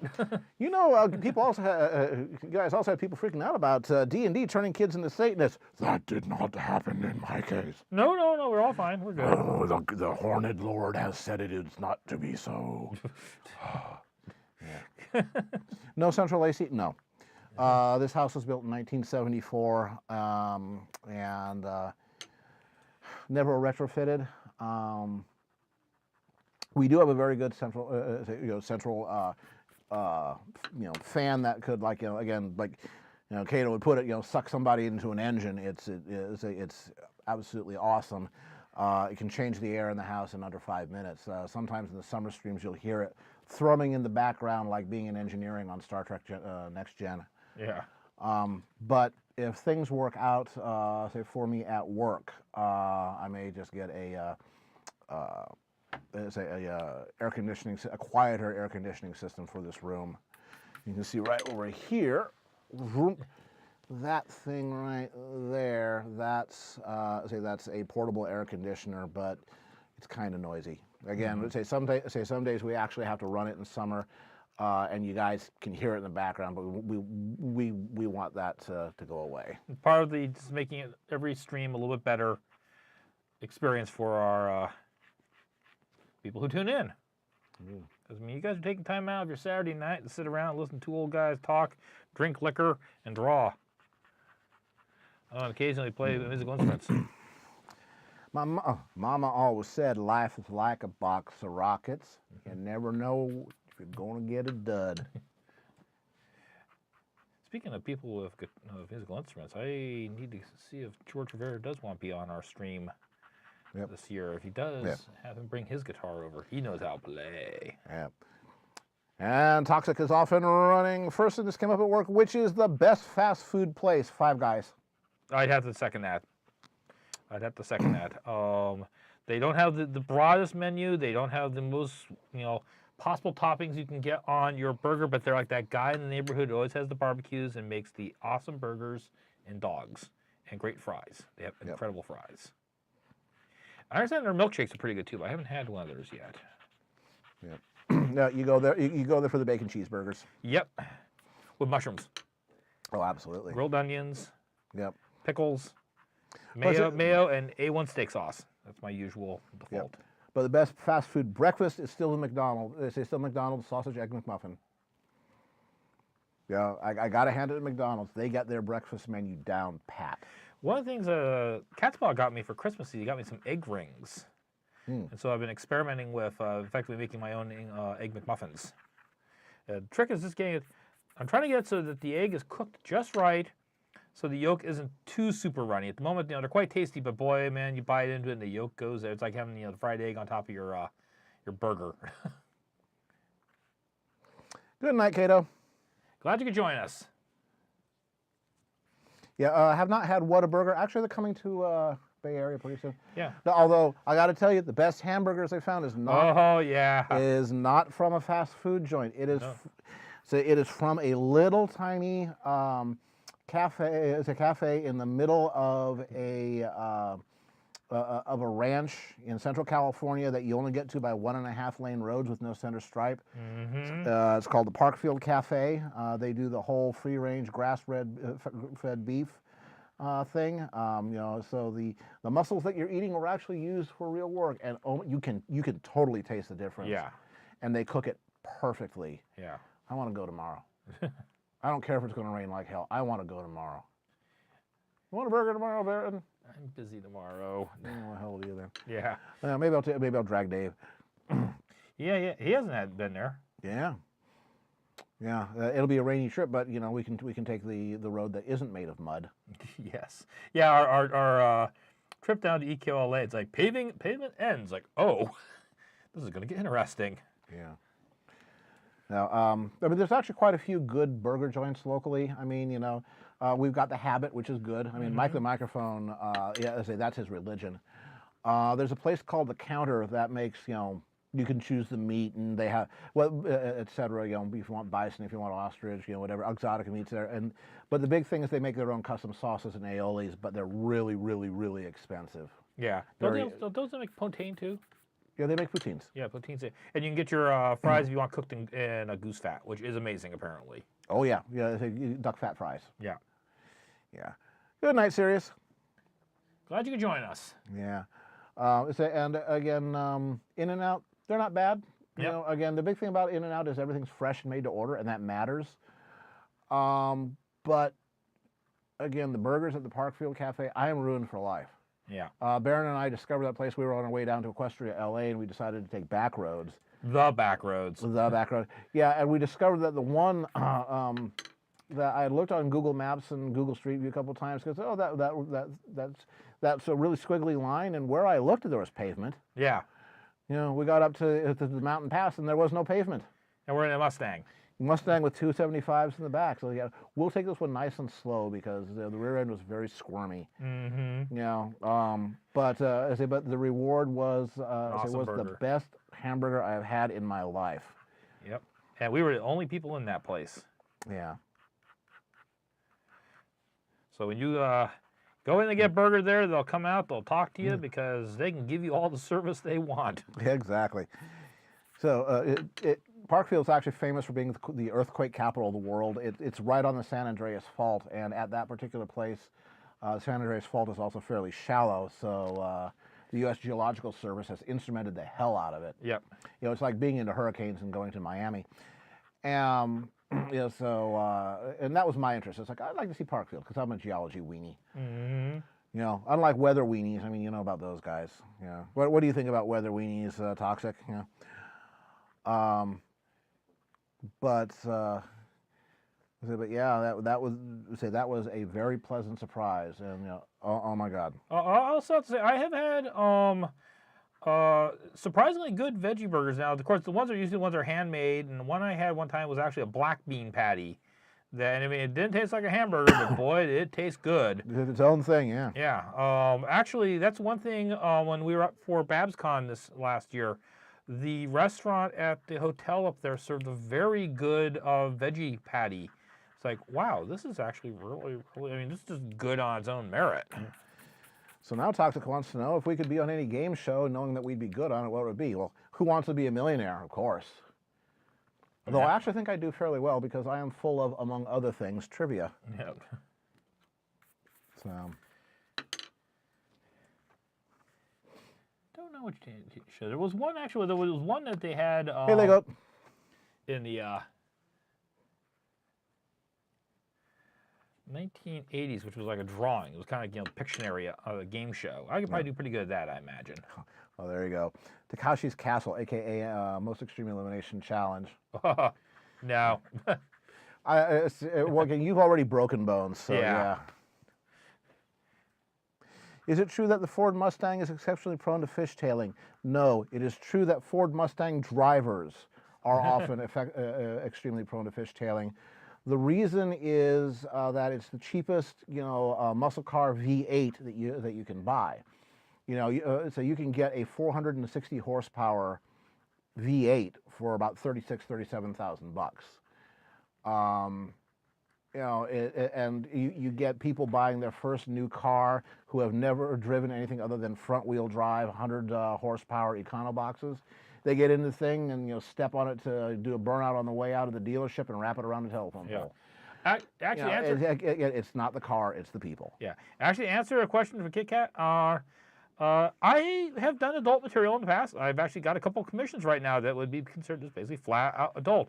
I just don't make a big deal about it, and I don't make it my lock, stock, and trade. And it's a case of it.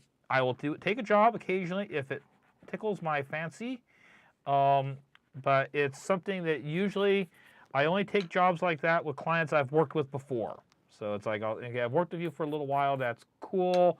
I'm willing to do something for you in this case, but it's not something I do, straight out the gate usually for folks. For lack of a better word, you gotta kind of earn. Uh-oh. Uh-oh. I gotta tell you one thing. What? Strap goes behind the guitar. You like it there? I guess it'd be like so. No, goes on the backside. Oh, backside. Okay, because it's right there. So. Yes, it comes back. Well, in the ad they were just showing the. Okay. Yeah, on the ad here. The way it would hang, it would go on the backside. Yeah. Yeah. No such thing as too much torque. In the real world, you want torque. On track, you want horsepower. Thank you. Yep. Indeed. Yeah, that's little details. Sweating the details. Get things right. That's why people like my work. I can think about this stuff. And talk to people who actually use them. Yep. Not yet, Angi. They will get their due. Yeah, so, yes, I mean, the whole thing on Mustangs... Have to buy you a drink first. Yeah, there you go. Doesn't hurt. Yeah, there you go. But now, Baron does things kind of like, the World War II nose art, not the stuff that shows up in the books, but what actually showed up in the field. Right. That being said, it does come a this far and no farther. Yeah. So yeah, you have to buy him a drink first. Yeah. Oh God, it's toxic. Those things are so ugly. What's this? Nissan Cube. Oh yeah. Asymmetric car. Yeah. No. When we were looking at vehicles, my wife and I looked at the Nissan Cube. It's not that they're expensive. Yeah, well, again, there's this weird. You ended up with a Kia Soul. Yeah. Which, if memory serves, you are ridiculously in love with. Yes, we love the vehicle. We got the Plus, which has the 2-liter engine. Get the 2-liter engine. Don't go for the 1.5. It much better acceleration. It's got enough torque to get out of its way. I can get on a freeway. I can carry 4 people. I can carry lots of gear with it, and it is very reliable. We can afford to feed it. Very, very happy. Yeah, but get the Plus, don't get the Basic. They had what they called, I don't know if they still make it, called the Exclaim. I wouldn't get it. It had a whole lot of just, kind of bricky-brack geehaws to it. Yeah. I don't think really did anything for it. Yep. And yes, we remember Wacko's 50 States and all the countries, and Pinky and the Brains, Uh-huh. Medulla oblongata, brainstem, brainstem. Yes. Yeah. Animaniacs is a wonder. Yeah, so real world you want torque. That's why electric cars are so damn fast. Yes, with electric motors, you get the best torque way down low.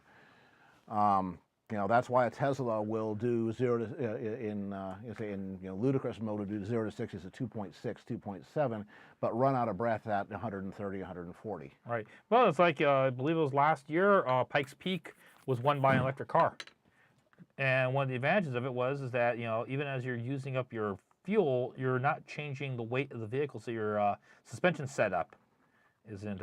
It's a constant, yeah. Right. Your car weighs the same amount, which means it's not getting lighter either. But yeah. And I watched the video they're running. It's like, holy cripes, that thing is going up the hill. Yep. The other thing, Kitty, is that I will bet you that. You worked for Hertz. Okay, you were getting the Hertz Edition GT Mustangs. Yeah. People abuse the hell out of those. Yep. Because they're kind of famous. I mean, it's a black and gold paint scheme. Oh yeah. Special equipment packages and all that. So people rent them, and just the legends about abusing rental cars are absolutely true in that case. Yeah. Even though apparently you had to sign all kinds. With the new ones, you have to sign all kinds of paperwork. Oh yeah. Yeah. So yeah, it's not surprising at all that they were mechanical nightmares, because people would just do horrific things to them. Yeah. Mine doesn't cause me a problem because I don't treat it like a track car. Yeah. I will do on-ramp heroics. I have a built-in accelerometer in the car. It says 1.1 G fairly regularly. Again, it's a 2014, last year of the solid rear axle. Mm-hmm. But it's a damn good solid rear axle. I mean, yeah, the independent rear suspension is better, but I like it. I'm going to drive it into the ground. I am never going to sell it. Last of the V8 Interceptors, nice car. Yeah. Toxic Toyotas, you can't kill them. Nope. You can't kill them. You got a Camry with 170,000 miles, and he's going to trust it to go storm chasing. Yep. Yeah, because the thing is that if the crap's out in the middle of a storm, it can get you killed. Mm-hmm. If you're going to be tornado chasing. Yep. Yeah. But again, 170,000 miles, you still trust it? Yeah. Yeah. Well, as long as you've given it some TLC. Yep. Stayed up on your maintenance. Yep. The generic, I think Pinky and the Brain would actually just be Pinkie Pie and Twilight Sparkle. Pinky and the Brain. There was a Mazda that was bad with transmissions. Well, most Mazdas back in the day were. Yeah. I think Catspaw had a Mazda 626 that he called the Mazda from hell. Yeah, but he has a Mazda Miata right now. Yeah, I have a Mazda Speed 6 sitting in my driveway. I don't drive it, much these days. It's my spare car. But want to buy a Mazda Speed 6? Give you a good deal on it. Yeah. All the science fiction vehicle toxic again. Science fiction vehicles. Which one would you want most?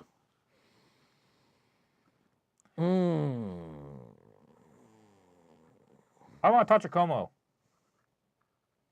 Well, they can X-Wing. I want a Tachikomo. Yeah. They're great. They can go up beside buildings. They can go inside buildings. They can go down the highway.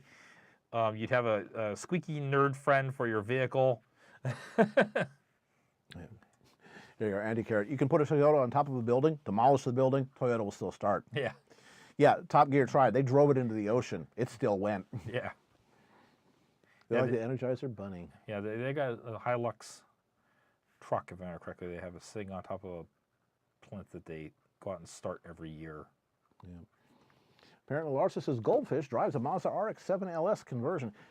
Yeah, I know somebody who started a Scarab conversion of a 280Z. That's where you drop a small block Chevy into a 280Z. I don't think he ever finished it, though. No, he did not. Okay, good night, Lego. Glad to have you here. Yes. Yeah. Yes. Dr. Ghost in the Shell, Tachikomo. Oh, give it time, generic. Give it time. What's that? Says Twilight wouldn't want to conquer the world the way Glim Glam would, because he was suggesting that Glim Glam and Pinkie Pie. Of course, I think that Glim Glam is that Starlight and Pinkie Pie.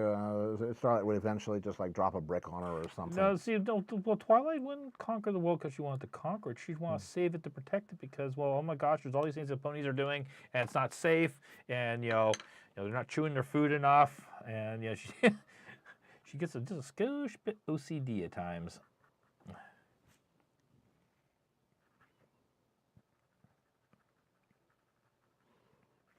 Yeah, well, that's right. They got both Rob Paulson and Maurice LaMarche back for the reboot of Animaniacs to do Pinky and the Brain.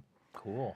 That's a good sign, because Yes. apparently whenever those two are at a like a comics convention or animation convention together, You guys drop into character. they drop into character as Pinky and the Brain, and they not just at panels. Whenever they are in the same room together, you're not with Maurice, you are not with say with Rob, you are with Pinky and the Brain, and they don't stop. It's supposed to be a thing of wonder. Found one for under 40K in good condition back in Arizona. Ooh, Larsus. That is nice. In reality, he's looking at getting a 4-year-old Mercedes E63 AMG. Wagon. Yeah. Yeah. Well, yeah, so that way it can be carry the invisible whole to cops. stuff. And be invisible to cops. Yes, and you'll still be a total Autobahn rocket. Yeah, absolutely. The only thing about some of the older ones you have to watch out is Mercedes does have a reputation on some of their, not the motor electronics, but all the little doodads like the power seats and power ashtray and the power pencil sharpener. All the peripherals. Power pencil sharpener. Yep, going kaputski. Yeah, all the basic stuff will be running forever, but it's the windshield wiper or the little wipers on your headlights that'll go out. Mm-hmm. Okay, we have 15 minutes left, so I'm going to do a duty. You're gonna do our. I'm going to make a duty. You're gonna do your duty. I'm going to make a duty. My duty says thank you to University Art, who is, surprise, surprise, our sponsor. University Art is a high-end art supplies and framing shop with outlets in San Jose and Sacramento and Redwood City, California. You can get museum-quality framing done there. I've done so. It's true. You can get high-end art supplies there. This is Barron's Stock and Trade. Mm-hmm. There was. I don't work there now anymore. Well, no, you still get the stuff there. I was doing my stuff there, but I don't work there. You can't go in there and bug me for questions anymore. Oh, I'll bug you. Just don't get any answers. Yeah. But you can bug their sales staff who are not on commission, but they're all artists. So they know what the hell they're talking about, and they will not sell you the most expensive thing. They will sell you the thing that you need because they don't have a stake in it aside from making you happy. So they also have craft fairs. They have demonstrations. They have workshops. Again, it's a place to go be an artist, hang out, and get your art on. Mm-hmm. They will even occasionally loan us some of their artistic employees to be guests on our show. We've had Jeff Bromschreiber on, who is one of the managers there and is an expert in Egyptian tomb painting. Whether you say you are or you aren't, Jeff, you are. No, we've seen it. And Jaya King, who sets things on fire with blowtorches and melts hot wax onto them. Very entertaining. On camera. Yeah, on camera, yeah, very entertaining. More energetic than Pinkie Pie. So we want to say thank you to them for sponsoring Barron and for being the best damn art supply store in the Bay Area. Duty done! Yes. Whoop, wrong one. I actually need to go in the university. I need to get some brushes so I can start painting up some miniatures. There we go. All right, we're back. Yes.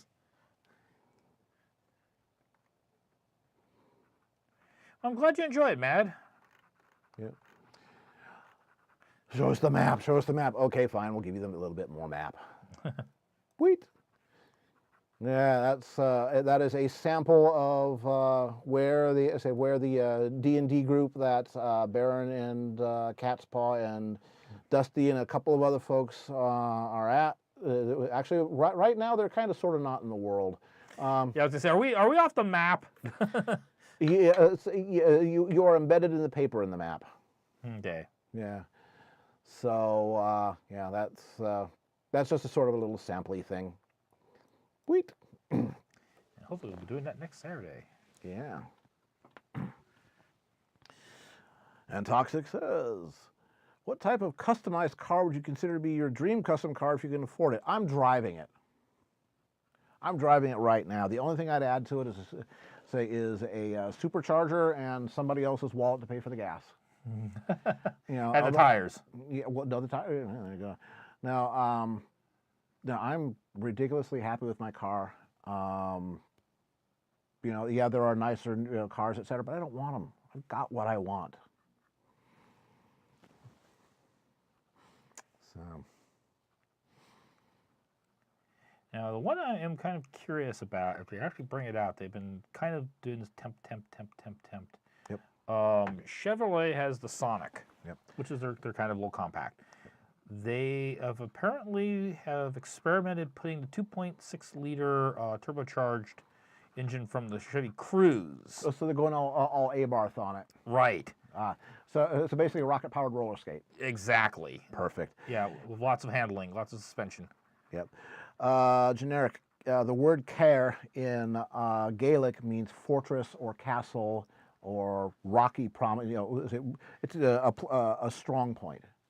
So, you know, like a rocky mountain that you would build a fortress upon, or the fortress itself. A stronghold. Would be Cair. Mm-hmm. So Cair Elver is it is a spot on Dragon Lake where the Norden do a fair bit of trading. Just so you can see scale, I'll bring the map back up here. Let's go. Wheat. Dragon Lake is about 150 miles or so long. Yeah. Oh, Deathlight, I totally understand that. My wife just paid off her last student loan last October, 20 years after graduating. Yeah, and it was a very happy day for her. Yes, it was. We were very happy. Well, it also helped her credit rating. Yeah. She never went Yep. negative on her payments. You know, no calls from any collection agencies. We did a refinance renegotiation at one point, but we never got behind in that sense. Yep. She took a 1-year leave of payment, but it was something that was organized through the loan company. Yep. So Prolo says he needs reassurance and request streams. Do you pick requests that strike your fancy? Are you aware of a bias against the ideas that have already been suggested many times? I would say they just didn't strike his fancy. Yeah. Yeah. It's got to be something. It's hard to describe, but when I'm doing this and someone says something, if it sparks a visual image in my head, if I go click, I know where to go with this. And you want it to, and then you want to make it happen. Yeah. Right. Is it objective? No. It is very, very subjective at times. Yep. You draw ideas that you like. Mm-hmm. You know, the idea is to find something that both parties involved like. Mm-hmm. So. That's why, you know, there's some occasions that people approach me for commissions. They'll say, I want this, and I'll go, no. It's just, for whatever reason, there's a combination of reasons, and I can't always spell them out. This is not really a good idea. You would not get the best work out of them, yeah. Yeah, you know, I'll propose something else. You know, we may do this or do that, but, you know, I'm going to charge you the same amount of money where you get a good piece of artwork or a bad piece of artwork. And you don't want to do that. No. Yeah. So anyway, yeah, sorry. Yeah, that's the gist of it. Yep. Cook up something else, and see, and try your luck with that. Yeah. But oh my God, J.C. Whitney. The J.C. Whitney catalog, where good taste goes to die. Yeah. Although I make fun of it, say I've ordered stuff out of J.C. Whitney. Of course, don't have a good taste anyway. But you can sometimes get some very inexpensive, just little bits and pieces out of it, like tail light covers and stuff like that. Mm-hmm. Not necessarily the Atlanta take on bling or something like that, but just sometimes it's cheaper than factory. Yeah, I remember my dad, as a joke, getting for one of his coworkers a big pair of Texas Longhorn antlers so you could put on the front of your car from there as a Christmas present. Did he have a horn that played Dixie? No, it was the big Longhorns, the actual cow horns. Oh, those, yeah. Cow the horns. ones that go in the front of the Yes. of the Eldorado convertible. Yes, so he put them on the front of his pickup truck. Oh, perfect. His Dodge Ram. Perfect. Now, back when I was in high school, old man story. Back when I was in high school, one of the guys I knew had an old, early '60s pickup truck, and it was all rusty and dented and stuff like that. And he had removed the front bumper and replaced it with a railroad tie. With these great big huge lag bolts going on the frame there. And he had painted the word uninsured in mirror letters, in sloppy paint on the front. And people would get out of his way like, the Red Sea parting before Moses. And he said, yeah, once in a while, a cop would pull him over and said, really uninsured? And he said, here's my papers, officer. He also had a couple of tires hung off of each door like a tugboat. Yeah, so, like... I'm ready for destruction derby. How about you? yeah, Honey Badger doesn't care. Yeah. I mean, that was... I remember when one of the worst threats you could receive was to be put on the Montgomery Ward's mailing list. Yeah. I had a classmate in college who, on his sun visor, had written cruise missile in reverse. Yeah. His Nissan pickup truck, man, he just would tear down the road in that thing. Yeah. Now, I high school cooled up my high school cool car. I had a 1971 Plymouth Duster with a 318 V8. Didn't go with the full shackles thing or something like that, but I had it, painted black and, did a little bit of stuff to the engine, new carbs, glass pack exhaust, stuff like that. Well, approach me about that with a possible commission. Kat, I might be interested in that one. Definitely done some stuff with Viper like that, so, and Rosemary, so, yep. And Patina. Oh, hell yeah. Yeah. Yeah, it just doesn't go up on the front page. Yep. Yeah, but, the Duster was fun, except the time that I dropped the little tiny screw down into the distributor. That wasn't so fun. Then things came to a screeching halt. Yeah. Got to take the whole distributor out and shake it until the piece falls out. It was the screw that held the points in place. Yeah, it got all the way down into it. God damn it. Well, at least not as bad as one of my classmates in high school who sheared off the head of his valve. Yeah. On the 405. Yep. And he had the engine revving pretty hard, and boy, metal fell down and got wedged into places where metal should not fall down and get wedged. And apparently it was the most amazing sound. And his Pontiac Starfire came to a complete screeching halt on the 405. Yep.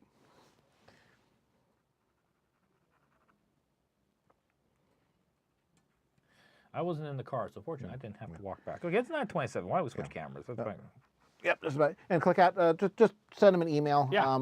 Again, the problem with posting your commission list is that people always think that's, oh, this is a simple thing, so it's your $50 level, and it's like, oh, that's 7 hours. No, try again. Yeah. Besides, I'll be quite honest, the $50 a month Patreon pledge is a set number of them, and at the moment, they're all full. Yeah. Yeah, but that's you can still get just regular commission. Yeah, and that's one of the things I also wanted to take a moment here for a week ago is that it's not like you have to be one of my patrons on Patreon to get a commission from me.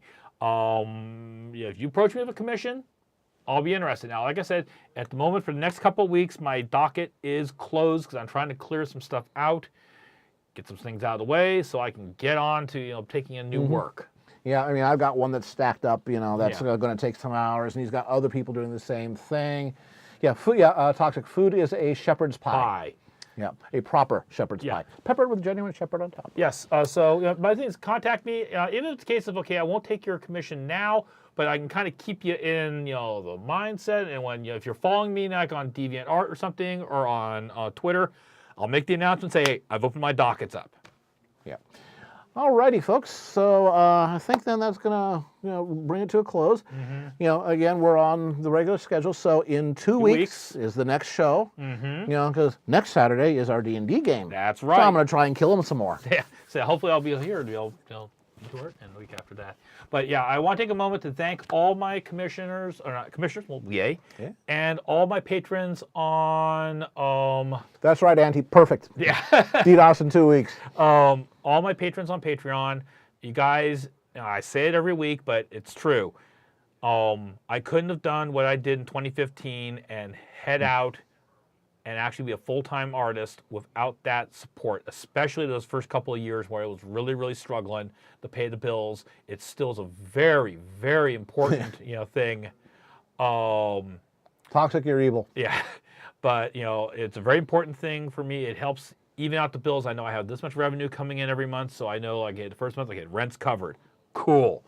My wife and I, and of which my wife has a patron on Patreon. She does. And she recently hit her first milestone. So we're very happy about that. And she's doing... Congratulations to her. Yeah, she's doing amazing stuff herself. She is a CalArts trained animator. Yep. Good stuff. And can do a fine piece of artwork herself. So she's doing some animation work right now. She's got a film project she's working on, and patrons get a chance to see the works in progress as it's coming along.